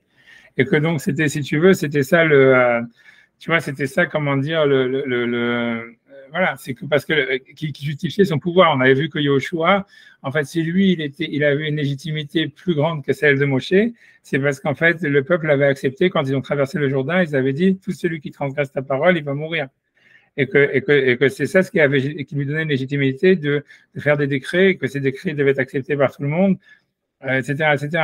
Et par contre, tu vois, Moshe qui avait jamais eu cette légitimité par le peuple, donc c'est pour ça que lui devait, en fait, il était toujours conspué, et qu'on n'a jamais vu que les Juifs ils ont été punis parce qu'ils se révoltaient contre Moshe, chose qu'ils faisaient presque 24 heures sur 24, tu vois. Mais ça veut dire, mais voilà, mais tu vois, mais donc ça veut dire d'un côté, ce qui est bizarre, c'est un peu paradoxal, c'est parce que d'un côté, on te dit, voilà, en fait, si tu veux, c'est le peuple qui donne le pouvoir au roi, mais en fait, est appelé roi que celui qui ne peut pas être renvoyé par le peuple, tu vois.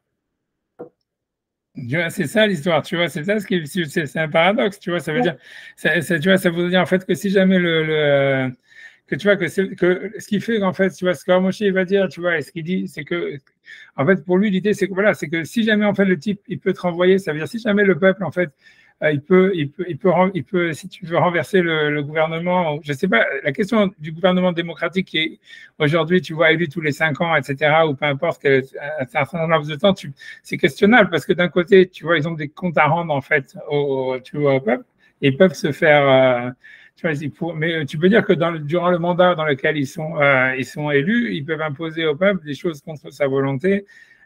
Tu vois, donc, tu vois, c'est pour ça que tu vois, c'est questionnable, mais honnêtement, moi, j'aurais pas pensé encore que ça s'appelle, tu vois, même avoir un pouvoir, parce que c'est un pouvoir contractuel, tu vois. Tu vois, c'est très bizarre. C'est parce que, tu vois, parce que, par exemple, tu vois, c'est-à-dire que, par exemple, tu vois, Rav Moshe, il va poser la question quand il va parler sur, par exemple, le statut d'un Rav. Il va dire, voilà, OK, le Rav, lui, pense que, grosso modo, ce qui sort de la Tchouva, c'est lui, pense qu'on pourrait mettre une femme rabbin, tu vois, en théorie. Ça n'avait pas ce problème, si tu veux, il n'y avait pas cet interdit là qu'on est en train de regarder dans le Rambam, tu vois, qu'on est en train d'étudier. Parce que lui, il pense, à cause de ça, lui dit, en fait, voilà, comme en fait, la femme, elle peut, comme le Rav aujourd'hui, en fait, il est dans un siège éjectable et il peut se faire virer, tu vois, ça veut dire à n'importe quel moment, soit par le président, soit par le conseil, soit par le machin. Donc, en fait, c'est pas une position de pouvoir. Donc, c'est pour ça, en fait, que tout le monde peut la prendre, tu vois. Mais tu vois, alors lui, là-bas, lui-même, il se demande, il dit, oui, mais il y a une mitzvah d'honorer le Rav, etc., et blablabla. Et ça veut dire que, tu vois, ça veut dire que d'après la halakha, elle protège quand même, si tu veux, et le kavod qu'on doit faire au Rav, etc. Mais lui, il dit un truc super bizarre. Il dit, oui, mais ça ça vient pas de la position. Il peut faire une distinction en disant, OK, c'est-à-dire les Juifs, ils ont une mitzvah d'honorer le Rav comme ils auraient une mitzvah d'honorer le gouvernement, etc. Mais c'est contractuel, c'est une sorte de truc, tu vois, c'est-à-dire que c'est contractuel et ça ne s'appelle pas en fait que tu as donné un pouvoir à quelqu'un. Tu vois, c'est comme si tu te dis, tu vois, ça, c'est déjà, tu vois, c'est tendancieux comme manière de. C'est quelque chose, tu vois, qui est difficile à réfléchir, à comprendre, tu vois, parce que où tu vas mettre la limite, tu vois. Ouais, ils honorent la fonction et pas la personne. Ouais, un truc comme ça. Mais lui, il veut dire surtout qu'en fait, voilà, c'est comme tu peux le virer. OK, tu vois, ça veut dire, OK, même si tu aurais une mitzvah de ne pas le virer, tu vois, un truc comme ça. Tu vois, ça veut pas dire qu'en fait, il a vraiment un pouvoir. Tu vois, c'est ce qu'il veut dire. Il veut dire, c'est contractuel. C'est comme si tu disais, même si le mec, il a un contrat. Parce que tu vois, en fait, c'est vrai, ça veut dire, moi, je vois, parce que moi, je me rappelle comment j'étais rave, etc. C'est même si on te fait un contrat et tout ça, ça veut dire, en fait, si le mec, ce que tu mets dans le contrat, c'est que tu peux mettre des pénalties en disant, OK, si vous me virez, c'est ce qui se passe en Amérique, tu vois, c'est comme ça, vous me virez, vous payez tant et tant et tant. Tu vois, les mecs, tu vois, ça veut dire, ils peuvent décider de payer tant et tant et tant, et puis ils te virent quand même, tu vois. Donc, ça veut pas dire que tu as un pouvoir, vraiment, tu vois. Tu vois, je sais pas, au niveau du gouvernement, je pense que c'est plus, tu vois, ça veut dire qu'ils sont vraiment élus pour 5 ans. Je sais pas comment est-ce que tu vois, c'est difficile, tu vois, ils peuvent.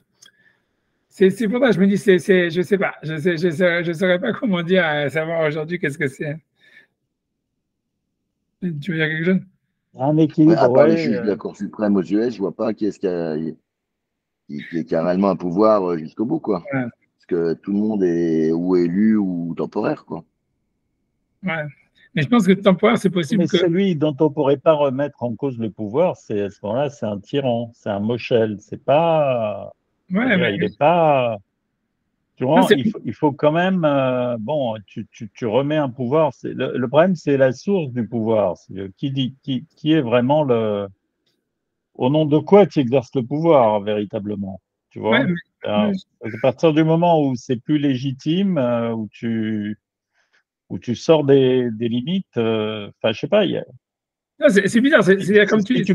Si on peut pas te virer, à ce moment-là, tu deviens un tyran, quoi. Ça s'appelle plus un roi. Ouais, je sais, non, je suis d'accord, mais le truc, c'est pour ça que c'est paradoxal. Le truc, ce qui est paradoxal, c'est qu'on te dit, voilà, David, par l'exemple du roi David, on te dit, voilà, en fait, sa légitimité, elle venait, en fait, du fait que le peuple avait accepté. La preuve que, tu vois, tout le monde apporte, c'est que, Dagmar est marqué clairement que quand il a été en fuite devant Absalom et que la majorité du peuple avait suivi Absalom, il avait perdu son statut de roi. Tu vois, mais tu vois, et d'un autre côté, tu vois, donc, tu vois, tu vois, ok, tu vois, ok, tu vois, ok. Ok, ouais, c'est possible, j'en sais rien, mais tu vois, mais ça veut dire, voilà, va prendre l'histoire, c'est que tu vois, pour prendre l'histoire, tu vois, c'est que Shalom, c'est que tu vois, quand David, il s'est enfui, il perd son statut de roi, parce qu'il a plus de légitimité du peuple. Et c'est, tu vois, donc on a bien vu, tu vois, c'est ça ce qu'on a vu la semaine dernière, c'est que le pouvoir du roi, il est quand même établi sur l'acceptation du peuple.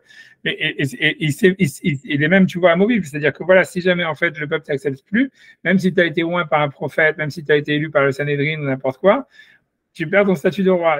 Mais malgré tout, tu vois, ça veut dire, malgré tout, tu as un statut de roi parce qu'en fait, tu n'as pas à te justifier devant le peuple, quoi. C'est ça, tu vois, c'est ça l'histoire. Tu vois, c'est un peu, c'est que le président aujourd'hui, tu vois, il doit se justifier. Il peut pas dire, tu vois, ça veut dire, j'en sais rien, je sais pas quoi dire, tu vois, mais c'est pour ça que je ne savais pas où mettre la limite. Tu vois. Pour moi, ça devient très compliqué. L'histoire, elle devient qu'est-ce qui est appelé, tu vois, une position de pouvoir et qu'est-ce que c'est un roi. Ça devient, tu vois, très bizarre. Ça devient très, très flou, quoi, en réalité. Parce que il est justifié par l'acceptation du peuple, mais il n'a pas de compte à rendre au peuple, quoi. Il est censé avoir, on va dire, quand même la reconnaissance du peuple. Par exemple, en France, où le président de la République, c'est une espèce de roi avec l'onction populaire, théoriquement, si ça fonctionnait correctement, s'il sent que, je veux dire, les décisions qu'il prennent ne sont clairement plus approuvées par le peuple, et il est censé avoir, il fait un référendum, il pose la question, il revient, on va dire, légitimer son pouvoir, même au milieu d'un mandat. Hein, mais bon, c'est vrai que c'est. C'est vrai, c'est. Et puis, il y avait pas un philosophe français qui avait écrit un truc de la servitude volontaire. C'est un peu de ça dont on parle, non? Ouais. Je sais pas, ouais. Qu'est-ce qui avait écrit ça? Je regarde, la servitude volontaire. C'est comme tu dis, peut-être, tu vois. Mais... Qui est-ce qui avait écrit ça? La Boétie. Ah, Ça vous parle pas, ça? Alors, c'est ça ce que vous décrivez, en fait. C'est que le peuple veut être soumis, mais il est serviteur, donc il n'a pas son mot à dire sur la façon dont il est géré par le souverain. Mais il y a une volonté au départ. Et c'est un peu c'est un peu notre rapport au roi, c'est un peu le rapport qu'on doit avoir à Hachem, finalement. Ouais, c'est sûr que au départ, en tout cas, le contrat. C'est ce qu'on a vu au début, c'est qui c'est Hachem. Ouais. C'est ce que Rambam il avait commencé avec citer ces versets-là, dire que le trône du roi d'Israël, c'est le trône d'Hachem, tu vois. Tu vois, donc je comprends ce que tu veux dire. On accepte la volonté d'Hachem. Mais on peut quand même comprendre ce qu'il dit. Hachem ne pouvait pas être. Donc il n'y avait pas d'acceptation au Sinaï. Où il a fallu quand même forcer un petit peu la main. Forcer le pied dans la chaussure. Au final, on a accepté, puis on a réaccepté par la suite, mais l'acceptation au départ, elle est. Il fallait accepter. Je comprends ce que tu veux dire. Ça veut dire, à grosso modo, Hachem, il n'a pas des comptes à nous rendre, quoi, vraiment, mais ça veut dire qu'il a quand même besoin qu'on l'accepte, quoi. Ouais, c'est sûr, c'est sûr, tu vois, c'est pas mal. T'as raison. Ouais, tu vois, c'est ça. Ok. Tu vois. Ok. Tu vois, et ça serait une différence avec un président que lui, il a carrément des comptes à rendre au peuple, tu vois, ou un type, tu vois, aujourd'hui, un employé qu'il a des comptes à rendre à son employeur et il peut pas simplement dire, ok. Vraiment sur sa politique, hein, le président, il rend pas des comptes vraiment sur sa politique, si tu veux. Il peut faire des conneries. Bon, s'il sort, s'il fait de la forfaiture ou s'il sort complètement des clous, il va avoir des comptes à rendre, si tu veux. Mais sinon, bon, même si c'est le dernier des abrutis, et on en a eu beaucoup, il va pas rendre des comptes après. Non. sais pas, Sarkozy, il a quand même fait. Là, j'ai pas vu encore, ouais. Il rendait compte, théoriquement, il est pas réélu ou il est viré, quoi, mais Ouais, non, aux mais, élections, on peut le faire ok. sauter. Ouais, non, je suis d'accord, je comprends. Pendant son mandat, il a un pouvoir quand même. Et ce pouvoir, en réalité, il n'y a pas de clause, en fait. Je pense que la différence, ça serait avec un employé, même qui aurait une clause, ça veut dire contractuelle, qui le protège à mort, comme tu vois, comme on va dire en Amérique et tout ça. Ça voudrait dire, l'idée, ça serait, voilà, tant que c'est contractuel, alors c'est pas vraiment que tu as un pouvoir, parce que, en fait, le board ou n'importe qui, en fait, il peut décider tu vois, de payer la clause et de t'envoyer balader. Donc, au fond, tu restes un employé, tu vois, tu restes sans pouvoir, c'est qu'un contrat. Par contre, un président, etc., il n'y a pas de clause qui dit, mais il doit y avoir une clause, c'est sûr qu'il y a des clauses, tu vois, ça veut dire, c'est ça, il y a une clause qui peut l'envoyer balader, c'est que ce soit le Sénat, que ce soit un truc, il y a toujours un. Oui, mais bon, c'est vraiment des cas, circonstances exceptionnelles. Je pense que l'idée d'exercice du pouvoir, elle s'accommode mal avec l'idée de rendre des comptes. Ouais, peut-être pas rendre compte. Si tu veux vraiment exercer le pouvoir, si tu veux, c'est quelque chose d'un peu c'est une fonction un petit peu sacrée, quelque chose qui te met au-dessus des autres, si tu veux, réellement au-dessus des autres. Voilà, donc il y a quelque chose d'un petit peu, tu dois décider pour les autres. Donc, je sais pas si ça existe bon, encore. ouais, alors ça peut poser la question, effectivement, mais il y a quelque chose, je pense que ça s'accommode mal avec l'idée d'être totalement ou tout le temps comme ça sous contrôle, remis en question, etc. À ce moment-là, tu suis les autres, mais est-ce que tu exerces vraiment le pouvoir, quoi? Ouais, mais Tu vois, bon, c'est sûr. mais je pense qu'en démocratie, même si jamais, voilà, je pense qu'en démocratie, le type, il a toujours des comptes à rendre. Et comme tu dis, moi, je pense que l'idée, à mon avis, ça serait dès qu'il y a une possibilité d'éjection du type qui est au pouvoir, on ne peut plus lui dire qu'il a un statut de roi, même si jamais, en fait, cette possibilité, elle est lointaine, elle existe. Tu vois, par exemple, un roi normal, il ne doit pas y avoir de clause qui dit et si quelqu'un il fait ça et ça, alors il est destitué, quoi. Ça veut dire ça ne doit pas exister une clause de destitution, quoi. C'est un peu comme il a dit avec Hachem, qu'il n'y a pas de clause de. C'est un peu comme, je crois que c'était ça la façon dont il définissait, je crois, la démocratie. Il y avait le du peuple, par le peuple et pour le peuple. Et le du peuple, en fait, la seule chose qui est en commun avec un roi, c'est du peuple. Et par le peuple et pour le peuple, par le peuple. C'est coupé. Non, c'est coupé. C'est nécessairement citer que. Ah, je coupe là, ouais, parce que. Voilà. C'est bon, ça revient. Là, on t'entend. Non. Ouais, je disais qu'il y a des trois éléments de la démocratie. Le seul qui est commun avec la royauté, c'est un pouvoir qui doit émaner du peuple au départ, donc du peuple. Et après, le par le peuple et pour le peuple, c'est complètement optionnel. Par le peuple, certainement pas. Et pour le peuple, potentiellement, si le roi fait quelque chose qui est dans l'intérêt du peuple ou qui est analysé comme tel. Mais au départ, on a l'impression que la seule chose qui est en commun avec une démocratie, c'est qu'il doit y avoir une émanation du pouvoir qui vient du peuple et qu'ensuite le roi le reçoit et ne le rend plus, parce qu'il y a ce gage de confiance qui a été établi dès le départ.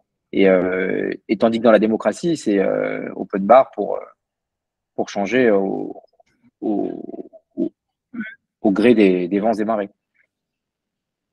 Ok, je peux voir. En tout cas, voilà, on va faire la tu vas dans. Ok, d'accord. En tout cas, je vais faire simplement la tu vas dans la moitié, tu vois, c'est vers dans les mots, tu vois, si j'y arrive. Normalement, ça, je vous l'avais envoyé sur le chat parce que, en fait, j'ai dû faire du copy-paste. Et donc, ça, normalement, j'espère si tout est bien, je pense que je l'avais envoyé. Ouais, vous l'avez, en fait, tu vois, je vais essayer peut-être de faire share screen et l'avoir. Mais on l'a reçu. Ouais, je pense que vous l'avez reçu, tu vois. Alors, mais je peux même pas, en fait, en plus, je peux même pas, sur WhatsApp, je peux même pas agrandir mon écran. Donc, voilà. Donc, même si je fais share screen, je ne sais même pas si je peux faire share screen sur WhatsApp. Je peux regarder dans 2 secondes. Je peux essayer dans 10 secondes. Attends, je vais faire ça. Si j'essaie de regarder si je peux share. Je ne sais même pas si je peux share WhatsApp. Pas l'air. Pas vraiment, je ne peux pas vraiment share WhatsApp. Donc, je suis obligé comment dire, je peux faire du copy-paste, je peux vous le renvoyer sur le chat. Je pourrais peut-être en fait ouvrir un fichier Word. Je peux attendre 2 secondes. mais ça veut dire très compliqué, quoi. En fait, le plus simple, c'est que si jamais vous pouvez l'ouvrir vous sur le chat, c'est le mieux. Sinon, je sais pas qu'est-ce que je pourrais faire d'autre. Est-ce que tout le monde l'a reçu? Ceux qui peuvent le lire? Attends, je vais essayer de. Si je fais, attends, si je fais contrôle, si je suis tellement nul là-dedans, et si je fais,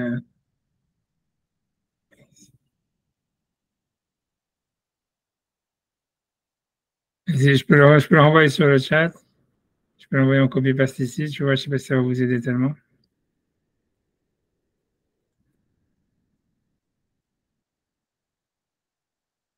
Ouais, je vais renvoyer en copie-paste, je crois. Ouais, mais c'est même pas amené tout le truc. Ouais, c'est pas ramené en plus. Je sais même pas comment, si ça a ouvert, si ça n'a pas copié tout le truc en plus. Alors ça, le plus simple, c'est de le reprendre sur le chat du groupe si vous l'avez. Ça, je vais lire, voilà. Donc là-bas, en fait, il parle, mais il y a la même chouva qui parle exactement sur les convertis. Là-bas, il parle sur les femmes. Mais en tous les cas, donc il dit, là-bas, l'histoire, c'est que, voilà, donc il dit qu'a priori, il y aurait un problème, justement, pour les mettre Mashiach Kashrut, parce que voilà, Yesh Ladun Bitzad Acher, Dina Rambam. Donc voilà, je lis, enfin, j'espère que vous l'avez, hein, sinon vous regardez dans le chat de WhatsApp. Dina Rambam, Rosh Beperak Aleph Milchot Melachim, Alachae, puisque le Rambam, donc l'Alacha qu'on a fait aujourd'hui, dans le premier chapitre des rois, il dit, dans l'Alachae, il dit, ça veut dire que dans toutes les positions de pouvoir, en fait, il faut mettre un homme.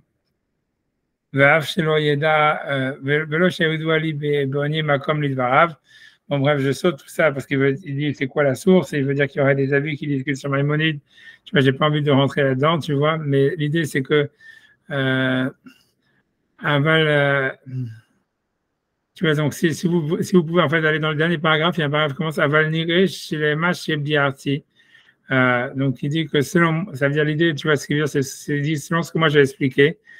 Chez Ashgacha Nershav Minouy, que l'Ashgacha c'est considéré comme une position de pouvoir, ou Mishum Davodato ou Neged Ratsan Balabait. C'est parce que son travail, il va aller contre l'avis du propriétaire. C'est-à-dire qu'il peut obliger celui qui l'a employé à faire des choses que l'employé n'aurait pas fait, que l'employeur n'aurait pas fait. Donc il dit Yesh Lietza et Kaem Gam Shidata Rambam. Ça veut dire il y a de quoi en fait penser qu'on peut donc nommer soit un converti, soit une femme comme Don Masguiar, Kashput, etc. Chez Itiye Sechura Me'arav, qu'elle soit payée par le Rav. Chez Hakarav Ye Baalim Shela, que ce soit que le Rav, donc le Rav de la Kashput, tu vois, qui soit le propriétaire, qui soit l'employeur. Ou Balabait Yeshalem Asachar, donc le Balabait, lui, donc le propriétaire du restaurant, il doit payer le salaire à vous, à Ashgacha, pour l'Ashgacha au Rav. Et que le Rav lui repaye l'employé, le Mashgiach. Chez Az, En Ladin Shara, puisque là, il n'y a pas de. Donc, ce n'est pas un pouvoir. Mais oui, ou une possibilité, ça veut dire, ça serait pas un pouvoir qu'on lui donne. Chez la Rav, Sricha Lishmoa, puisqu'elle est obligée même d'écouter le Rav, qui est fiché au Marla, elle est obligée d'écouter le Rav qui est au-dessus, quoi. Comment elle doit faire attention, ou Maoudavar Aïsou, qu'est-ce qui est interdit, qui allo Ika Harayut, parce que le principal de la responsabilité, Shakonim Samchim, sur lesquels les gens se reposent, ou à la Rav, donc c'est dans le Rav, c'est celui qui donne la Kashrut, le Rav de la Kashrut, Venershav Hirak Kose Melachat Arav, elle est que l'employé du Rav, Bidvarim Sheyechola, dans les choses qu'elle veut faire, la Sot, Shenershevet Legabe Arav, Rak Kepoal, donc elle est appelée pour le Rav que comme un employé, Shev Shalo Gam Lehamid Isha, donc là on pourrait mettre une femme, Kevan Shei Nemenet, puisqu'elle est crue, et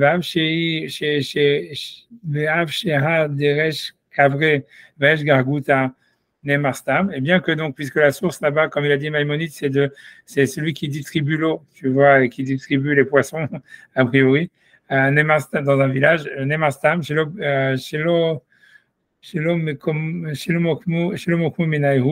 ça veut dire qu'on ne met pas donc ni des convertis ni des femmes pour diviser l'eau, etc. Ça veut dire, et bien que là-bas, a priori, quand les gens ils payent pour avoir un fleuve, pour avoir un accès à un fleuve, ils payent cet accès en fait au propriétaire de la ville ou au Bedin, mais pas en fait de celui qui est préposé à distribuer l'eau. Donc, pourquoi est-ce que lui ne pourrait pas distribuer l'eau puisqu'il est que l'employé de ceux qui de la ville, quoi. ou Mishum chez des Sham Enze Melachat Abedin. Ça veut dire que c'est pas là-bas, donc lui veut dire, il dit là-bas, c'est pas le travail du Bedin ou de la ville de distribuer, ça veut dire de décider qui prend l'eau quel jour. Le Bedin, simplement, ils sont le propriétaire on va dire, du fleuve ou du puits, et eux, en fait, ils délèguent leur pouvoir à quelqu'un d'autre. Donc lui, il fait une différence comme ça. Il dit que si on délègue son pouvoir, c'est autre chose. Donc il veut dire que là-bas, le Bedin, il délègue son pouvoir. Comme il délègue son pouvoir à quelqu'un d'autre, donc là, on ne peut pas utiliser ni un converti ni une femme. Et là, chez Bihoud, Memani Mazé Adava, Bifne Atzmo, on mettrait donc un préposé à ça. Et lui, en fait, grosso modo, il n'aurait pas de compte à rendre au Bedin par rapport à ses décisions. Donc la même chose, si jamais donc quelqu'un on le met comme Mashgiach, ou un Achav Minoui, Afi Meshamim. Donc même si jamais on le payait, Yémé Koupataïr, ça venait de la ville. Aval Bimdinotenu, ça veut dire parce qu'en réalité, ça serait une délégation, ça voudrait dire voilà, la communauté, elle a décidé de déléguer le pouvoir de la cacheroute à telle et telle personne. Aval Bimdinotenu me dit dans nos pays, Ika Mashgiach ou Ashgaha ou Shel Arav, ça veut dire l'Ashgaha, elle appartient, on va dire, au Rav ou tu vois, l'institut qui fait l'Ashgaha. Shalav ou Kolma, c'est Ashgaha, puisque c'est à lui la responsabilité de tout faire, sauf qu'il a des employés. Mais c'est pas qu'il délègue son pouvoir à quelqu'un d'autre. Donc, si jamais, en fait, donc ça veut dire, même si lui il paye un salaire donc à l'employé, donc c'est qu'un employé, un travailleur chez l'arabe, vélo, memouné, biskaout, et ça ne s'appelle pas on lui a délégué le pouvoir, biskaout ashgaha, comme s'il avait le pouvoir de donner l'ashgaha, que des biartis, comme j'ai expliqué. Mais tu vois, donc j'en sais rien, tu vois, donc ça veut dire. Voilà, tu vois, ça veut dire, tu vois, c'est ce que veut dire. Il veut dire, en fait, lui, il fait une différence entre avoir un pouvoir, ça veut dire, tu vois, c'est très flou, hein, ces histoires-là. Ça veut dire, si ça veut dire quelqu'un, on lui délègue son pouvoir. Ça veut dire, ce qui veut dire, si jamais il y a un organisme qui délègue quelqu'un pour être, mais c'est vrai que dans le gouvernement, ça fonctionne comme ça. C'est pour ça qu'il y a tellement de corruption et de trucs. C'est parce qu'en fait, c'est comme s'ils sont délégués à choisir, à faire des choix, et c'est pas qu'en fait, si tu veux c'est pas comme si lui, en tous les cas, alors je reprends avant de juger. Alors moi, je lui ai fait une distinction comme ça. Il dit, il y a quelqu'un qui est un employé d'un organisme, la responsabilité, elle est sur l'organisme. Ça veut dire, je sais pas, et lui, il pense qu'en Amérique, c'est vrai que c'est sûr que c'est presque tout fonctionne comme ça. C'est-à-dire, je sais pas, même si jamais il y aurait par exemple la township, ça veut dire la mairie, elle doit donner de l'eau potable j'en sais rien, comment dire, à la ville. Et que par exemple, si tu veux, maintenant c'est privatisé, comme c'est en Europe et tout ça, ou même le gaz, ou j'en sais rien, et c'est privatisé, donc ils emploient une compagnie qui va, elle, tu vois, distribuer l'eau ou distribuer, j'en sais rien, le gaz ou quelque chose que ce soit. N'empêche que la responsabilité légale, elle reste sur la ville. C'est-à-dire si jamais ils donnent de l'eau non potable ou il y a du gaz qui explose ou un truc comme ça, ça veut dire que la ville, elle est responsable. Tu vois, elle garde une responsabilité légale. Ils ne peuvent pas dire, ouais, on a délégué ça à cette compagnie et toute la responsabilité, elle est sur la compagnie. Et donc, tu vois, donc c'est pour ça, donc lui, il dit, donc il se trouve que, comme en fait, ça veut dire, donc pour lui, c'est ça ce qui délimiterait si quelqu'un il a un pouvoir ou pas, quoi. Ça veut dire, en fait, ce qui délimiterait s'il a un pouvoir, c'est est-ce qu'il a la responsabilité légale de la chose ou pas. Ça veut dire, c'est si jamais moi je suis responsable légalement par rapport à quelque chose, alors ok, donc tu vois, ok, donc j'ai un pouvoir, sinon non, tu vois. Et ce qui est super rigolo, c'est parce que dans la société moderne, c'est là où il faut faire la distinction. Parce que dans la démocratie, on a tout fait pour que personne n'ait de responsabilité légale. C'est ça tout le but du jeu, tu vois. On divise le gâteau en tellement de morceaux qu'à la fin, personne n'est responsable. Tu vois, c'est comme si jamais le Covid ou tout ça, j'en sais rien, tu vois, c'est la faute à personne, tu vois, c'est la faute, tu vois, c'est l'autre, c'est pour moi, c'est l'autre. Donc en fait, l'histoire, c'est que voilà, selon Rav Moshe, en fait, c'est comme si on aurait enlevé la notion de pouvoir complètement, tu vois, en démocratie. C'est-à-dire, comme personne n'est responsable, en fait, il y a personne qui a le pouvoir, quoi, en fait. Mais c'est selon la halakha. C'est comme ça que lui voit la chose, tu vois. C'est manienne, ça veut dire, C'est intéressant. Ouais, genre ça. Moi c'est plus clair que ce que j'avais lu, parce que quand j'avais lu rapidement, j'avais lu en diagonale, etc. Mais c'est parce que dans une autre chouva, il dit dans une autre chouva, il est plus en disant ça dépend si on peut virer la personne, etc. Si tu veux, en fait, il y a des chouva de Rav Moshe qui ont été falsifiés à la fin de sa vie par son gendre. Et tu vois, et ça veut dire, on les reconnaît. Parce que voilà, parce que Rav Moshe, il avait Alzheimer,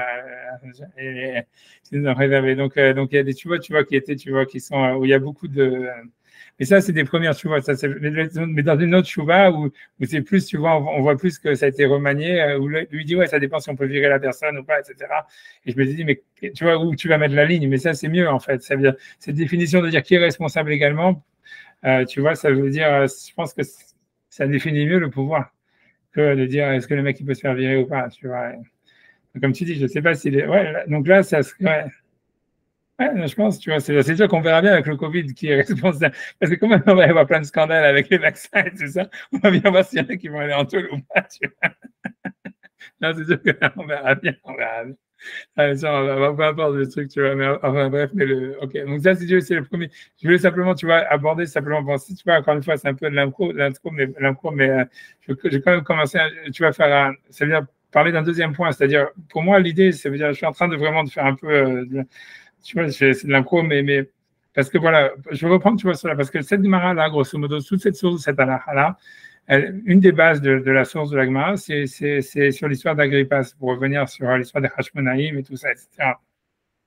Et tu vois, Agrippas, donc c'était un roi, c'est le dernier roi, en fait, c'est le dernier roi qu'il y a eu avant la destruction du temple, quoi, on va dire, c'est le dernier roi juif, le droit pas juif, justement, d'après la Gemara non juif, mais tu vois, ou j'en sais rien, ou partiellement juif.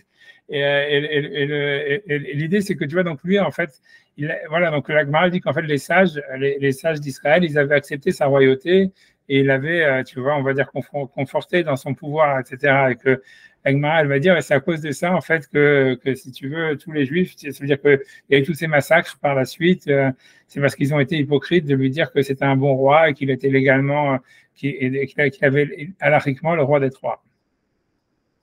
Et voilà. Et le problème, tu vois, c'est de savoir c'est que cet Agrippas, tu vois, ça veut dire techniquement, il était juif. Ça veut dire, en fait, grosso modo, sa mère, c'était a priori, c'était une Hashmonéenne. Ça veut dire, sa mère, elle était une descendance, tu vois, de Kohen Gadol, quoi. Ça veut dire, c'était, je sais plus comment elle s'appelle, tu vois, mais enfin, c'est une descendante de Kohen Gadol.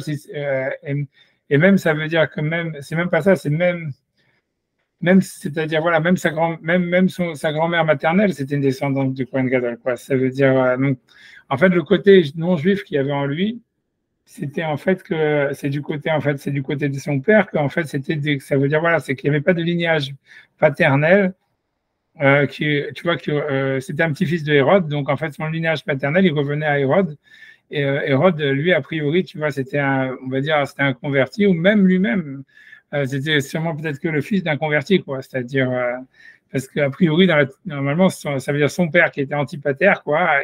Lui-même, il était converti. Donc voilà, donc ça veut dire qu'il avait quand même 4 générations de juifs derrière, etc. Et du côté des mères, il était entièrement, ça veut dire, largement juif, quoi.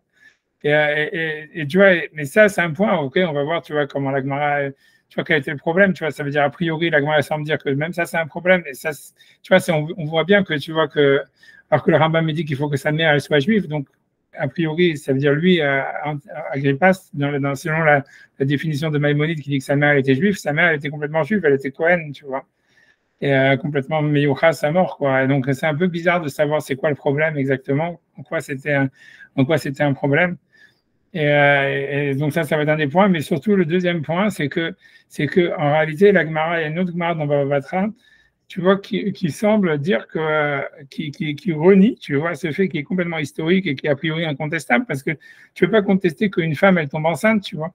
Je sais pas, tu peux contester, je sais pas, tu vois, qui veut dire qu'en fait, tu vois, Hérode n'aurait jamais eu de descendants, tu vois, n'aurait jamais eu de mélange entre la lignée de Hérode et celle des Hashmonaïm, tu vois. Et la Gemara, elle va inventer une histoire abracadabrante comme quoi elle se serait suicidée, qu'il aurait des relations avec elle après qu'elle soit morte, alors qu'elle ne peut pas tomber enceinte après qu'elle soit morte. Tu vois ce que je veux dire? Ça veut dire, ça veut dire voilà, donc, le truc, c'est qu'on a l'impression, tu vois, et si tu veux, c'est en ligne avec cette histoire-là où la Gemara, c'est-à-dire que l'idée, pour expliquer l'histoire, c'est que quand on regarde l'histoire d'Agrippas telle qu'elle est ramenée dans la Gemara, elle semble dire qu'il y avait un problème avec son lignage. Et alors que son lignage, tu vois, ça veut dire historiquement, c'est-à-dire quand tu regardes Joséphus, quand tu regardes tout, a priori, c'est évident et c'est super évident qu'en fait, sa mère et même sa grand-mère, c'était des descendants des Hashmonaïm, etc. Et ça veut dire, c'est pas simplement sa mère, c'est même, voilà, c'est sa grand-mère, etc. Donc, et a priori, on peut pas, et si tu veux, donc, l'Agmara, c'est-à-dire l'Agmara semble dire en fait que, on sait que Agrippas, lui, c'était un petit-fils aussi de Hérode, et que donc a priori donc Hérode il aurait eu des enfants avec ses descendants de Hashmonaïm, avec cette femme Hashmonaïm qu'il a ensuite mise à mort, c'est vrai, tu vois, c'est-à-dire il a ça s'appelait je sais plus quoi pour Sagel, pour les grands cultivés, il semble mais ça il y a une tragédie, Voltaire a écrit une tragédie sur ça, je sais pas en tous les cas, mais sa finalité, c'est que tu vois, c'est que voilà, c'est que donc elle a été mise à mort par son mari, c'est vrai, mais a priori, c'est pratiquement incontestable, à moins de dire qu'elle aurait trompé son mari, qu'elle aurait eu des enfants avec, que les enfants, tu vois, ça soit pas, mais même si elle a trompé même si Agrippa, c'est pas le fils d'Hérode, tu comprends, on peut contester la paternité, on peut pas contester la maternité, tu vois, de quelqu'un, je veux dire, ils n'avaient pas des trucs in vitro, des mères porteuses à l'époque, tu vois, et donc c'est pour ça que c'est compliqué, ça veut dire qu'on ne comprend pas qu'est-ce que l'Agmara, elle veut, mais ça veut dire, pour prendre encore l'idée, c'est que l'Agmara, elle va dire qu'Agrippa, il n'était pas juif, tu vois, grosso modo, alors qu'on sait très nettement, ça veut dire que sa mère était juive, sa grand-mère était juive, et la Gemara ailleurs, ça corrobore une Gemara dans Batra qui dit que Hérode n'aurait jamais eu de relation avec une Hashmonaïm, n'aurait aucune descendance, et que tout celui qui dit qu'il est un descendant de Hashmonaïm et qui vient de Hérode, c'est un esclave et c'est un menteur. Et tu vois, c'est bizarre. Enfin, je sais pas, je sais pas. Honnêtement, tu vois, je sais pas. Et donc voilà, mais on va voir, donc on va voir ce passage. Je sais pas. C'est pour ça que moi j'ai l'impression que c'est comme si un traumatisme, tu vois. C'est tu vois, c'est le genre d'histoire, tu vois, que tu vois quand les mecs ils ont des traumatismes, tu vois, quand ils ont été, je sais pas, violés par leurs parents, ou des trucs comme ça, etc. Et que tu vois, ils font un blocage et donc ils s'inventent une autre histoire par derrière pour, tu vois, on a l'impression vraiment que la Gemara elle fait ça, tu vois, comme si, tu vois, la période d'Hérode et tout ça, la chute des Hashmonaïm, parce que Hérode, c'est sûr que c'était un sale type et que c'était un type qui est, tu vois, clairement, qui avait pas de, qui avait été converti au judaïsme grosso modo de force justement par toutes ces campagnes que c'est plus Jean Hircan, enfin un des rois Hashmonaïm, il avait converti, il avait conquis en fait, il a voulu rétablir en fait la royauté d'Israël et agrandir le territoire. Il avait converti de force des Domim, etc. Et donc tout cela, ils viennent de ça, mais on a l'impression, je sais pas, tu vois, c'est bizarre. Enfin voilà, c'est tout. On va voir ça, on va voir ces textes dans les mots. Voilà, et après, ça, il y a des calculs un peu à faire et tout ça, mais en tous les cas, à mon avis, c'est ça ce qui sort, tu vois. Mais ce qu'il faut se rappeler, en tous les cas, c'est que ici, le Rambam, il semble dire clairement que tout ce qu'il faut pour être un roi d'Israël, c'est que sa mère, elle soit d'Israël. Et a priori, ça, chez Agrippa, cette condition a été remplie de loin, tu vois. Donc l'Agma, elle est dans ce sota à 41b. Je peux essayer de faire ça. Je pense que je l'ai envoyé dans les textes. Hein, je pense que je l'ai envoyé je l'ai envoyé dans le chat du groupe, si vous voulez regarder par là-bas, mais sinon, je peux faire share screen en espérant que mon ordinateur, tu vois, bref. Tu vois, ça veut dire, en fait, ouais, on peut prendre la partir 2 secondes. Bon, 2 secondes, je vais essayer de faire share screen. 2 secondes. Voilà. Donc voilà, donc ça c'est la Gemara. Donc c'est-à-dire la Gemara nous parle en fait que Agrippas quand il a fait donc parce que Agrippas il faisait la mitzvah de Hakhel et donc il avait lu il lisait le Sefer Torah après la fête de Sukkot tous les 7 ans comme en fait c'est marqué dans la Halacha. La Gemara elle parle avant, la Mishnah elle a dit avant que même que normalement le roi il doit lire la Torah assise, mais que Agrippas, pour montrer en fait le kavod à la Torah, il lisait la Torah debout. Et les Hachamim, ils ont dit, ah voilà, c'est très bien, c'est extraordinaire, etc. C'est ce qui est marqué dans la Mishnah. Et la Mishnah, en fait, si tu veux, donc ça c'est la Gemara, ce que je suis en train de vous montrer, j'espère que ça marche, tu vois.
J'ai compris, voilà. Ça va.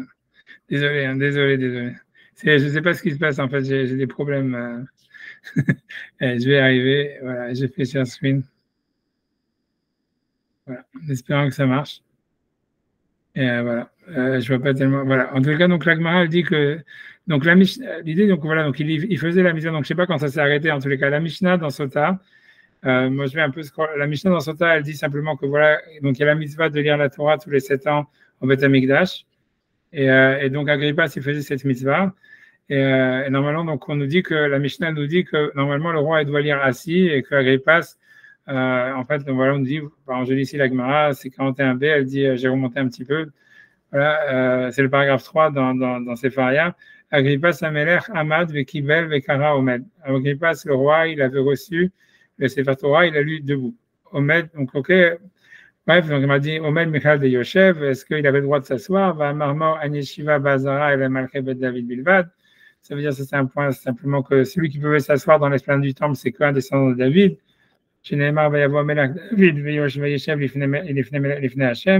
Le roi David s'était assis devant Hachem. Ok, la Gemara dit que non, en fait, la lecture de la Torah que Agrippas y faisait, il la faisait dans la Ezrat Nashim.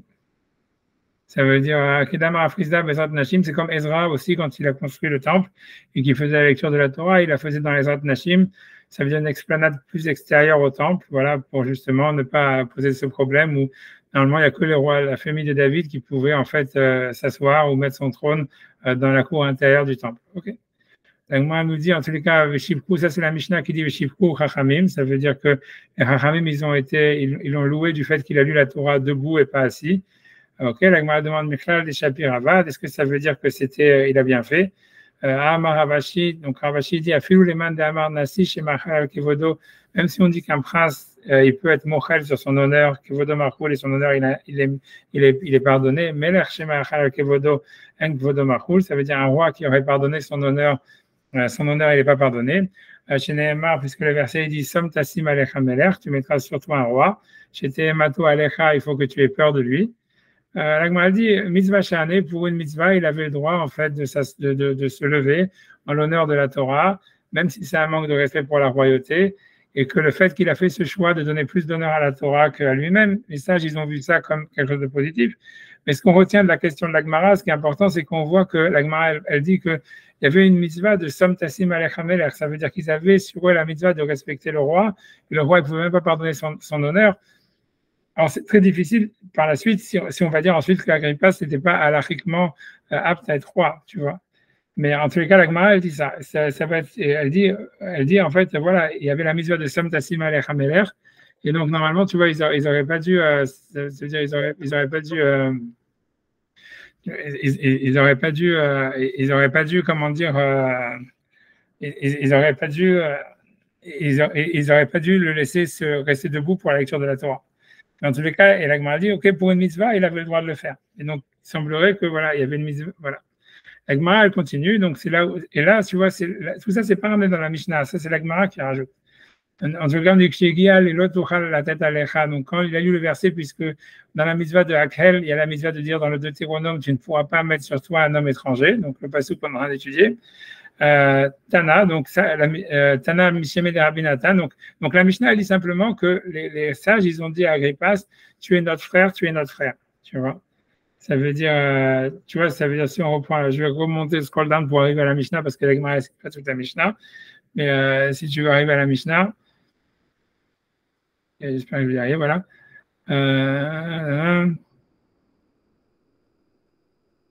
Agrippas, donc ça c'est la Mishnah, c'est donc 41a 17 comment dire dans Sepharia. Agrippas Amelech Amad Vekibel Vekaomed. Donc Agrippas Amelech il s'était levé, il a lu debout. Et Shivko Chachamim et les sages l'ont loué. Donc Shegia, quand il est arrivé au passé, où Klotucha la tête alecha ishnochri, tu ne pourras pas mettre sur toi un homme étranger. Zalgo et Nav Demaod, donc il a commencé à pleurer. Amroulo, ils m'ont dit les sages du Sanhedrin, Altitiare Agrippas, n'aie pas peur Agrippas, Achinu Ata, tu es notre frère, Achinu Ata, tu es notre frère. Et la Mishnah, elle s'arrête là. Tu vois, la Mishnah, elle critique pas le fait que les Sanhedrin, il aurait fait ça, ou il voit pas ça comme un truc négatif. La Mishnah, elle semble dire, tu vois, non, ils avaient raison a priori de faire ça. Tu vois, ça veut dire c'est vu comme, tu vois, voilà, c'était normal, c'était bien. Mais la Gemara, elle va, comment dire, elle va critiquer ça. Elle va, tu vois, ça c'est la Mishnah, elle s'arrête là. La Gemara, elle va ramener une braïta qui, donc quand je reviens à ce qu'on en était, où elle va dire en fait non, que c'était quelque chose de négatif. Une seconde. Qu'est-ce que j'ai fait encore? Ah, je suis dans le mauvais truc. Une seconde. Une seconde, je suis dans la mauvaise truc. Tu vois, donc, 2 secondes. Donc, je redescends, excusez-moi, je redescends le truc pour arriver dans la Gemara. Ok, tu vois, donc, donc ça, c'est la Gemara, ici, 41b. La tête, c'est quand tu ne pourras pas mettre sur toi. Tana, donc, Misheme de Rabbi Nathan, donc il a été enseigné dans une braïta au nom de Rabbi Nathan. Bota Sha'as Mo'ala, Nitraivu Sonne Israël Kelaya. Ça veut dire tous les Juifs, ils ont été décrétés d'extermination. Chez Nifolo l'Agrippas, parce qu'ils ont été hypocrites avec Agrippas. Tu vois, bref, et après, la Gemara continue à parler contre l'hypocrisie, etc. Mais la question est de savoir, tu vois, en fait, quel était le problème, tu vois, c'est-à-dire, ok, tu vois, ça veut dire, voilà, quel était son problème? C'est-à-dire, a priori, comme on a vu, Agrippas, sa mère, elle était juive, et selon ce qu'on a vu dans le Rambam, qui dit qu'a priori, ce qui est important, c'est que sa mère, elle soit juive, tu vois, puisque comme on a vu dans le Maimonides, il dit, on ne met pas un roi, je reprends encore une fois le langage du Rambam dans la Chadalet, il dit, Enma midin melech mikal gerim, on ne met pas un roi qui vient de l'Assemblée des convertis, à filou, à Kamador, même après plusieurs générations, à Tchiti et Mom Israël, jusqu'à ce que sa mère elle soit juive. Donc Agrippas, a priori, il avait, ça veut dire, sa mère elle était juive. Ok, donc il y a Tosfot, tu vois, si vous voyez si vous regardez dans le truc, vous avez Tosfot à côté. Et donc Tosfot, il se pose, tu vois, 2 secondes, voilà. Tu vois. Ok, donc je lis, tu vois, ce que Tosfot dit. J'espère que vous suivez, hein, je ne suis pas vraiment vérifié. Mais ouais, ça a l'air d'aller, même la caméra a l'air de marcher, bon, tout va très bien. Donc, Oto Ayom Nitraïvu Sonne Israël Kelaya. Donc, ça veut dire, ce jour-là, donc les ennemis d'Israël ils ont été, comment dire, donc la Gemara dit qu'à cause qu'ils ont dit qu'il était leur frère, les Juifs, ils ont été, comment dire, il y a eu un décret en fait de destruction qui a été mis sur les Juifs. Le Tosfot, il enfonce le clou en ramenant le Talmud de Jérusalem. Donc, il y a une autre braïta là-bas dans le Talmud de Jérusalem qui est ramené. Omer Arbe Chalalim Naflu Boto Ayom. Beaucoup de soldats sont morts ce jour-là. Parce qu'ils ont été hypocrites avec le roi. Et Tosfot, il pose la question, quel est le problème? Il dit Vedamartamu Alomar. C'est très étonnant. Imaya Raoui Mipnei Torah. Ça veut dire d'après la Torah, il avait le droit d'être roi. Evan de Mo Aïtam Israël, puisque sa mère elle était juive. Et là, Mishum des Zila Milita, ça veut dire, Rachid, lui, il a voulu expliquer en quoi ils ont été hypocrites, parce que même si sa mère elle est juive et qu'alariquement elle pouvait être roi, c'était pas super d'avoir un mec qui était, voilà, qui venait d'une famille, comme grosso modo, Hérode, c'était une sorte d'ordure, etc., qui avait quand même fait pas mal de massacres gratuitement, surtout qui avait tué beaucoup de juifs.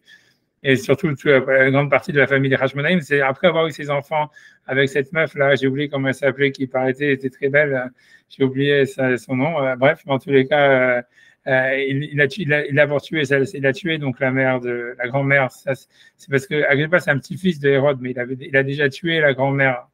Après qu'elle ait eu des enfants, il a tué cette femme. Et il a tué après ça, il a fait des massacres dans toute la famille des Hashmonaïm. Bien que, encore une fois, Agrippas, même quand il a marié, donc ça veut dire ce fils que Hérode aurait dit avec cette femme juive, dont j'ai oublié son nom. En fait, lui-même, il s'est marié encore une fois avec une autre femme de Hashmona qui avait été rescapée, quoi. Mais bon, malgré tout, donc l'idée c'est, donc il dit malgré tout, a priori selon Rachid, l'idée c'est que c'était de l'hypocrisie de dire non, c'est super, tu viens d'une super famille, etc. Tu vois, un truc comme ça, tu vois.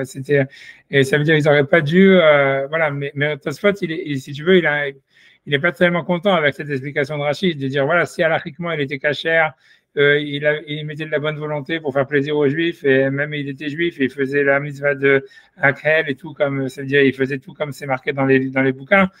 Tu vois pas pourquoi est-ce qu'ils auraient dû contester sa royauté alors qu'alariquement il était bon, tu vois. Donc c'est pour ça qu'il dit Tosfot, c'est difficile. C'est en quoi, tu vois, je me dis la médita, si on dit que c'est simplement parce que il fallait montrer comme une sorte d'opposition à ce que son grand-père avait fait. Ok, tu vois, donc il dit Tosfot, il dit c'est difficile, mais Shumzi dit la médita, moi j'ai fait Haji chez Itraïvou, al Khanofa Mouetet Kazot, Onesh Gadol. Ça veut dire parce que ils n'ont pas montré, on va dire, d'opposition au fait qu'il était le petit-fils de Hérode qui avait fait beaucoup de massacres, on va dire, pour expliquer Rachi, à cause de ça, et les Juifs, il y a beaucoup de morts, les Juifs, ils ont été décimés par les Romains, et que c'était une punition par rapport à ça. Donc, Tosfot, il dit non, puis Rachri. Donc, il va dire Ridouche, qui n'est pas comme la vie du Rambam.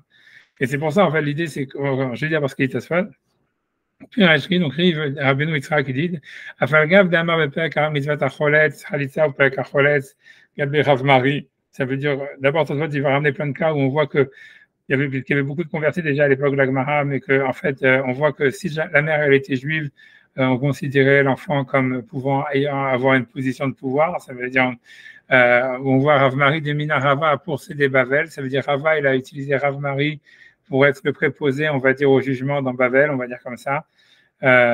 Vegabe ou Shpiz Yichne de Ravada Barahava et aussi celui qui était l'hôte de Ravada Barahava, où Ravada Barahava il avait nommé pour avoir un pouvoir dans la ville, en disant Emaïta Imome Israël, puisque sa mère elle est juive, Mika Bachicha Karinanbe, donc ça s'appelle qui vient de l'intérieur de tes frères.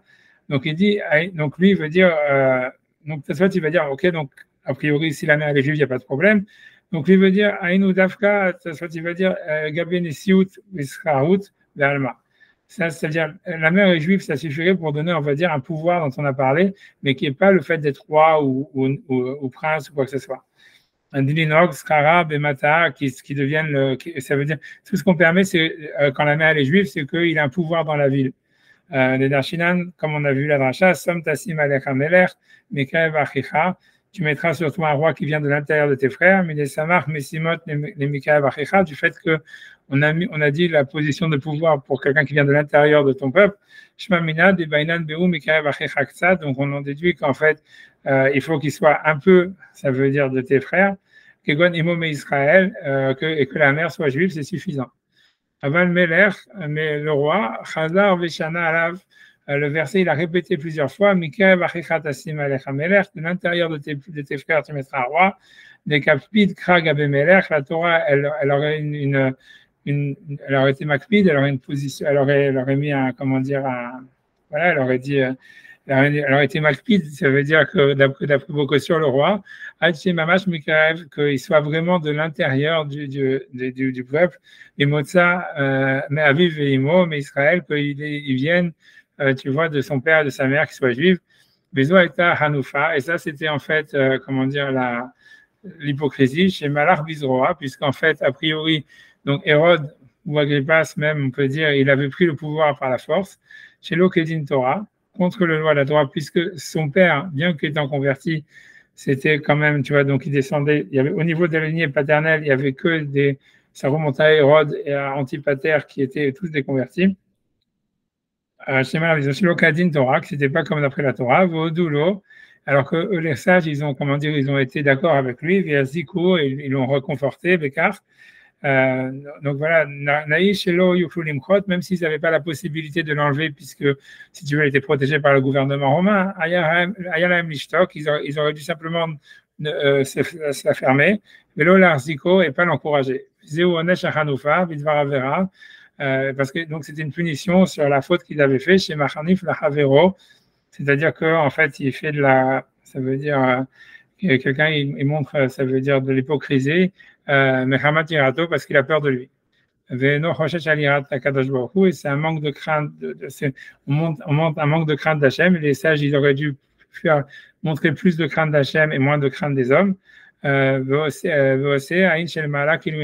que c'est comme si, et ça c'est grave, parce que c'est comme si on considère que Hachem, il voit rien. Si on a plus peur des hommes que d'Hachem, ça veut dire qu'on considère que voilà, Hachem on a plus peur. Voilà, donc les sages, ils auraient dû dire, même si ok, ils n'avaient pas la possibilité d'enlever Agrippa du pouvoir parce qu'il était protégé par le gouvernement romain, ils n'auraient pas dû en tous les cas l'encourager en disant non, c'est pas grave, c'est ce que tu fais, c'est super, etc. Alors qu'a priori, selon Tosfot, il y aurait un interdit de la Torah de mettre un roi dont le père n'est pas simplement juif, mais en tous les cas d'une descendance des 12 tribus, quoi, d'une descendance voilà, juive, voilà.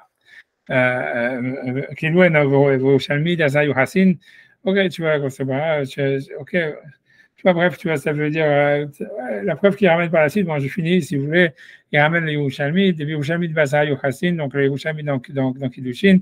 En Botkin Minamis Be'ar, ça veut dire quand quelqu'un, en fait, il travaillait au Beth Amikdash, on ne faisait pas des recherches pour le marier, à savoir s'il était cachère ou pas. Et même sur quelqu'un, il avait un pouvoir, on va dire. On assumait que sa famille, elle était Meyouchas, parce qu'on ne pouvait pas mettre des gens de pouvoir au pouvoir qui n'avait pas un yichus, qui n'avait pas, je sais pas, un pedigree. Ktiv Som Tassim Alech HaMelech. Donc voilà, puisque le verset dit tu mettras sur toi un roi, Ani El HaMelech. Il n'y a pas que le roi. Minaïn le Rabot Shotrei Arabim. Donc même pour mettre donc les policiers, ça veut dire des choses comme ça. Tu vois, ceux qui sont les Shotrim, c'est difficile à traduire. En hébreu moderne, c'est les policiers. Les Gabaï Tzedaka et ceux qui sont préposés à la Tzedaka, puisque encore une fois, les Gabaïm, ils prenaient la Tzedaka de force. C'est pas comme aujourd'hui où tu te demandes est-ce que vous voulez donner la Tzedaka. Les gens, ils prenaient les Gabaïm de la Tzedaka, ils prenaient de force la Tzedaka. Donc, ils avaient un pouvoir sur les gens, sauf Dayanim, et ceux qui étaient donc les juges, et ceux qui les greffiers même. Makin Betsouot, et ceux qui frappent donc qui devaient appliquer les peines en frappant avec des fouets ceux qui avaient transgressé les mitzvot de la Torah ou qui avaient été condamnés par le Beddin à recevoir ces coups de fouet. Donc tout cela, il fallait de l'intérieur de tes frères, tu devras mettre sur toi un roi. Quand j'étais siméo alecha, que tous ceux que tu mets sur toi, il faut qu'ils soient des plus clairs qu'il y a parmi tes frères. Voilà, qu'il n'y ait pas de questions sur leur lignage. Mais en tous les cas, donc voilà, j'avais parlé trop tôt sur la caméra qui est ok, Frozen. Mais en tous les cas, mais tu vois, mais en tous les cas, le truc, voilà. Donc, grosso modo, tout ça, ça veut dire, on ne sait pas pourquoi Tosfot, il ramène le Yerushalmi à la fin, tu vois, exactement. Je ne sais pas c'est quoi son problème. Mais voilà, le truc, c'est que, c'est clair que, donc, Tosfot, ce qu'il veut dire, c'est qu'il dit que pour un roi, il faut que la mère et le père soient juifs, et qu'il y aurait deux mitzvot séparés. Ça veut dire qu'il y aurait une mitzvah spécifique pour le roi qui voudrait que le père et la mère soient juifs, alors que pour les autres positions de pouvoir, en fait, ça suffirait que la mère soit juive. Et a priori, le sens de ce qu'il veut dire, c'est que la mitzvah de la Torah, ça serait uniquement sur le roi, et les autres choses, en fait, c'est que d'ordre rabbinique. Et donc, c'est rien que pour garder un peu, tu vois, une sorte de truc. Donc, on dit, il faut au moins que la mère soit juive. Mais ce qui est clair, tu vois, c'est que, et c'est grâce à ça qu'il rétablit la question qu'il y a sur Agrippa, c'est en quoi, en fait, les sages de la Gemara condamnent, ça veut dire les Braïtot. Encore une fois, dans la Mishnah, cette condamnation n'existe pas du tout. Ce qui est à remarquer, tu vois, c'est-à-dire que dans la Mishnah, il n'y a pas de condamnation sur les sages qui ont encouragé Agrippas. Mais en tous les cas, dans la Gemara, il y a cette condamnation, que ce soit le Talmud de Bavli et le Talmud de Jérusalem, par des auteurs, tu vois, postérieurs, etc. Et dit pourquoi, en fait, pourquoi il y aurait cette condamnation? C'est parce qu'en fait, pour le roi, il y aurait une mitzvah que ce soit et le père et la mère qui soient Israël. Voilà, donc l'idée, c'est que tout ça, c'est que Maïmonide, lui, il n'a pas du tout été dans cette direction. Quand on reprend encore une fois la lara que nous on a lu, tu vois, lui, en fait, ça veut dire, quand on lit même le Rambam, si tu veux, d'une manière, ça veut dire, comme ça, à brûle pour point, on a même l'impression que lui pense que le roi, ça serait plus léger, il y aurait moins de prérogatives, tu vois, pour mettre un roi que pour mettre un autre préposé. Tu vois, si par exemple tu regardes, je vais essayer de reprendre le Rambam si jamais je le remets en chair. Ouais, voilà. Non, je vais faire ça. Tu vois, donc, ok, donc je pense que ça marche. Et donc, en fait, si tu regardes, en fait, quand il parle encore une fois du pédigré qu'il faut pour le roi, il dit En ma'amidim melech mikal gerim. Donc, on ne met pas un roi de l'assemblée des convertis, à Philo Ahar Kamadorot, même après plusieurs générations, Israël, jusqu'à ce que sa mère, elle soit juive. chez Nehemar, puisque le verset dit, l'autre la tête alecha ish nochi, tu ne pourras pas mettre sur toi un homme étranger, ajalo achichaou, qui n'est pas ton frère. Il dit, velo le malchut bilvad, et c'est pas uniquement pour la royauté, là, l'école shkarot chez Israël, mais c'est pour tous les, ça veut dire tous les pouvoirs qu'on va donner en Israël.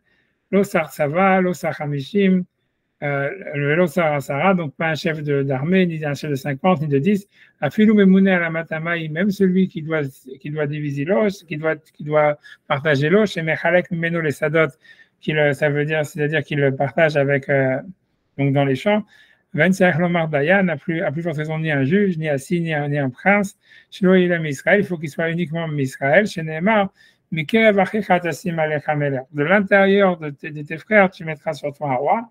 Comme tous les pouvoirs que tu donnes, il faut qu'ils viennent que de l'intérieur de tes frères. Et donc, en réalité, si tu regardes vraiment dans la manière dont le Rambam il a ramené les versets, il a coupé le verset en deux. Il a dit en fait que pour le roi, il y aurait un interdit de mettre un étranger, tu vois. Il ramène le début du verset qui dit tu ne pourras pas mettre sur toi un étranger qui n'est pas ton frère. Mais a priori, tu vois, c'est-à-dire, et quand il a dit avant ça, il a dit il faut que sa mère elle soit juive. Tu vois, il dit Imo me Israël. Et quand il parle sur les autres, en fait, pouvoirs qu'on donne, là, il dit plus, tu vois, c'est là où il ramène la suite du verset qui dit de l'intérieur de tes frères, il faut que tu mettes sur toi un roi. Et sur ça, dans ça, il interprète en disant tous les pouvoirs que tu donnes, il faut qu'ils viennent de l'intérieur de tes frères. Et aussi bizarre que ça puisse paraître, en réalité, quand on lit le Rambam, je pense d'une manière vraiment objective, etc., on a l'impression que le Rambam, il veut dire il veut dire en fait, on a l'impression qu'il veut dire que pour le roi, ça suffit que la mère elle soit juive. Mais par contre, tu vois, une fois que tu vas donner des pouvoirs, des autres pouvoirs, etc., au contraire, tu vois, il faudrait, c'est là où il faut que ça soit vraiment de l'intérieur des Juifs, et de l'intérieur du peuple, et que là, il faudrait vraiment que peut-être même le père soit juif, ou un truc, même la mère soit juive, le père soit juif. C'est pas sûr. Mais en tous les cas, ce qui est certain, c'est qu'en tous les cas, il ne fait pas de différence. C'est-à-dire, quand on lit le texte de Rambam, il ne fait pas la différence de Tosfot, ça c'est sûr, et on a même l'impression qu'il va dans le sens contraire. Tu vois, et ça veut dire pour une raison ou pour une autre, ce qui est bizarre, mais on a l'impression comme ça. Ça veut dire, et tu vois, mais parce que, voilà, si tu veux, pour expliquer comment ça fonctionnerait, parce que tu pourrais dire, mais comment c'est possible, etc. C'est-à-dire, c'est sûr que le roi, en réalité, il aurait plus de prérogatives.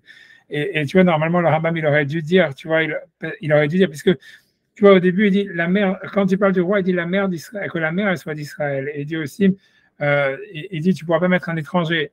Il n'a pas ramené l'histoire de l'intérieur de tes frères. Il ramène cette histoire de l'intérieur de tes frères que quand il parle des autres positions de pouvoir. Alors, normalement, c'est-à-dire la position du roi, ça devrait être le pouvoir ultime. C'est là où, en fait, il faudrait le pédigré le plus pur, tu vois.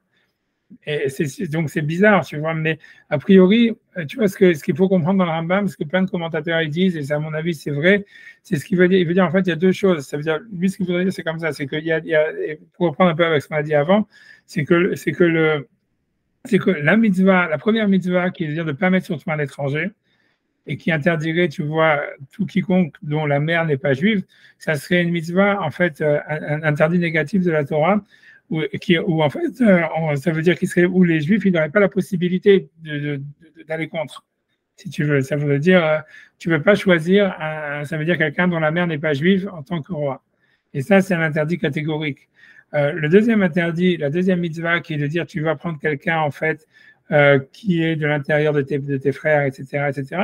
Ça serait une mitzvah, comment dire, positive, mais qui dirait en fait si jamais en fait tu veux le faire, comme on a vu avec Shmaya et Avtalion qui était Nassi ou Dévorah qui était chauffette, etc. Tu veux donner du pouvoir à une femme, tu veux donner du pouvoir à des convertis, quelle que soit la raison.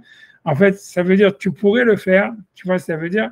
Mais en fait, ça ne doit pas être ton premier choix, ça ne doit pas être ton premier réflexe, quoi, grosso modo. Et tu vois, ça expliquerait, tu vois, pourquoi est-ce que le Rambam, en fait, ça veut dire, grosso modo, la mitzvah, en fait, il y aurait une mitzvah minimale qui est sur le roi en disant, un roi, il faut qu'au moins sa mère soit juive. Et alors que l'idée, par contre, dans les autres cas, c'est une idée plus générale de dire que si tu as le choix de donner une position de pouvoir à quelqu'un, essaye de la donner à celui dont le pédigré est le plus prestigieux, on va dire. Et que tu vois, ça serait d'une manière, donc voilà, et après ça, si tu trouves pas, ou si jamais, quelle que soit l'histoire, tu dois donner à quelqu'un dont le pédigré n'est pas si prestigieux, c'est pas grave, tu vois, mais la mitzvah, elle est de donner à celui dont tu vois, c'est dit mais Israël. C'est pour ça qu'il y a un général sur le terme mais Israël. Ça veut dire qu'il soit de Israël. Ça veut dire si jamais il descend de David, ah, c'est mieux. S'il descend c'est un Cohen, c'est encore mieux. Etc. Un truc comme ça, tu vois, un truc plus général.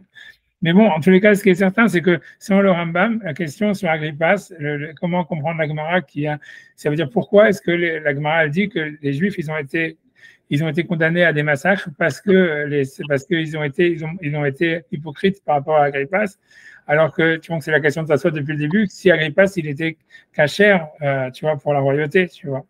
Et donc, c'est la question de Tosfot, si tu veux, elle se pose sur le Rambam, puisque le Rambam lui dit, il dit pas comme Tosfot que pour un roi, il y aurait un truc spécial, qu'il faut aussi que le père il soit juif et que la mère et que pas la mère. Donc, tu vois, la question elle se pose. Donc, c'est pour ça que je vous dis, la réponse moi simple que j'aurais dit, c'est tu vois, ça veut dire, c'est dire qu'ils ont été, c'était pas lié au fait qu'il n'était pas caché d'après la halakha. Peut-être, tu vois, en fait, c'était Stam, une ordure, tu vois ce que je veux dire, et que bon, peut-être, tu vois, et qu'en fait, les Chachamim, ils n'auraient pas dû, si tu veux, ils n'auraient pas dû, en fait, j'imagine que tu vois que quand il fait toutes ces mitzvot de Hakhel et de machin, tu vois, ça veut dire qu'il a embelli le Beth Amikdash et qu'il a fait beaucoup de choses, tu vois, pour la religion juive.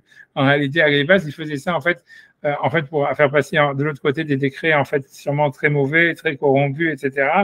Et que donc, peut-être, tu vois, l'hypocrisie, elle n'était pas sur le fait qu'alachiquement, c'était pas un roi cachère, mais c'était sur le fait, en fait, que c'était un mauvais roi. On peut expliquer comme ça la Mishnah. Ça veut dire, c'est pas clairement marqué que, tu vois, c'était une hypocrisie parce qu'il transgressait la loi. Ils lui disent quand même, tu es notre frère, tu es notre frère. Ça veut dire que, bon, c'est quand même le point d'achoppement, il est quand même là-dessus. Est-ce que tu es vraiment juif ou pas, quoi? Ouais, je comprends. By the way, sa mère, c'était Marianne. Voilà, Mariam, tu vois, un truc comme ça, voilà, et qui était juif, tu vois, qui était Hashmonaïm, etc. Et voilà, et donc, tu vois, ça veut dire qu'il n'y avait pas de problème sur sa judaïté, a priori. Et c'est pour ça qu'en fait, tu vois, donc si on dit que le problème c'est sur la judaïté, c'est que, encore une fois, c'est ce que j'ai dit, on va faire maintenant ce passage de la Gemara, c'est très étrange, où la Gemara, elle conteste, tu vois, des faits historiques, ça veut Alors, dire. ça aurait été quoi le blind, le côté obscur, on va dire, qui aurait été dissimulé comme ça? J'en ai aucune idée. D'abord, pourquoi d'ailleurs c'est assez bizarre cette interpellation où ils lui disent c'est quand même notre frère, etc. Parce que l'autre, a priori, on dirait que ce Agrippas, il a une espèce de shame comme ça à se présenter comme s'il trimballait une saloperie sur sa tête.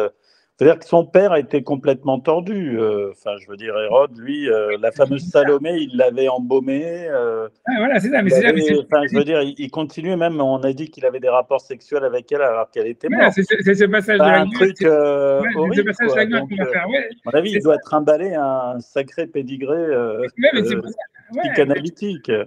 Je sais pas, mais en tout cas, c'est la Gemara qui raconte tout ça. Et la Gemara, si tu veux, là-bas, si tu veux, comment dire, tu vois, elle refute le fait que tu vois comment dire, que Agrippas, ça veut dire que, comment il s'appelle, voilà, qu'Agrippas soit un descendant des Hashmonaïm, tu vois, ça veut dire, on va faire le passage, tu vois, donc je vais chercher à la Gemara, tu vois, c'est la Gemara, c'est Batra 14, tu vois, donc voilà, donc je pense que c'est bon, j'espère que ça n'a pas de ma caméra, non, même pas. Attends, je vais refaire la manip en espérant, tu vas pouvoir agrandir, j'espère que ça va pas être fatal à ma caméra. Tu vois, 2 secondes. C'est pas ça, excusez-moi, je me suis trompé encore. Je me suis encore trompé de truc, excusez-moi. Une seconde, j'ai fait encore. Ouais, je dois partir aussi. Ah, ok. Ouais. Bon, alors, tout le monde s'en on va. met ça la semaine prochaine. D'accord. On reprend sur ce côté scabreux, là. Okay. D'accord, ouais, non, je suis d'accord. Voilà, ok, bah, je vous laisse tranquille. Alors, ok, merci à vous. Et je ne sais même pas où est-ce que est mon écran maintenant. Je ne sais pas, je vais vous dire au revoir. Ah, voilà, ok, bon, au revoir, tu vois, c'est vraiment. C'est comme dans les batailles, tu vois, où ça commence à. Il y a toute une armée au début, puis quand tu arrives, c'est comme les croisades, il ne reste plus qu'un seul derrière. Ok, bon, ça commence à chauffer, alors à la semaine prochaine. Bye. Au revoir.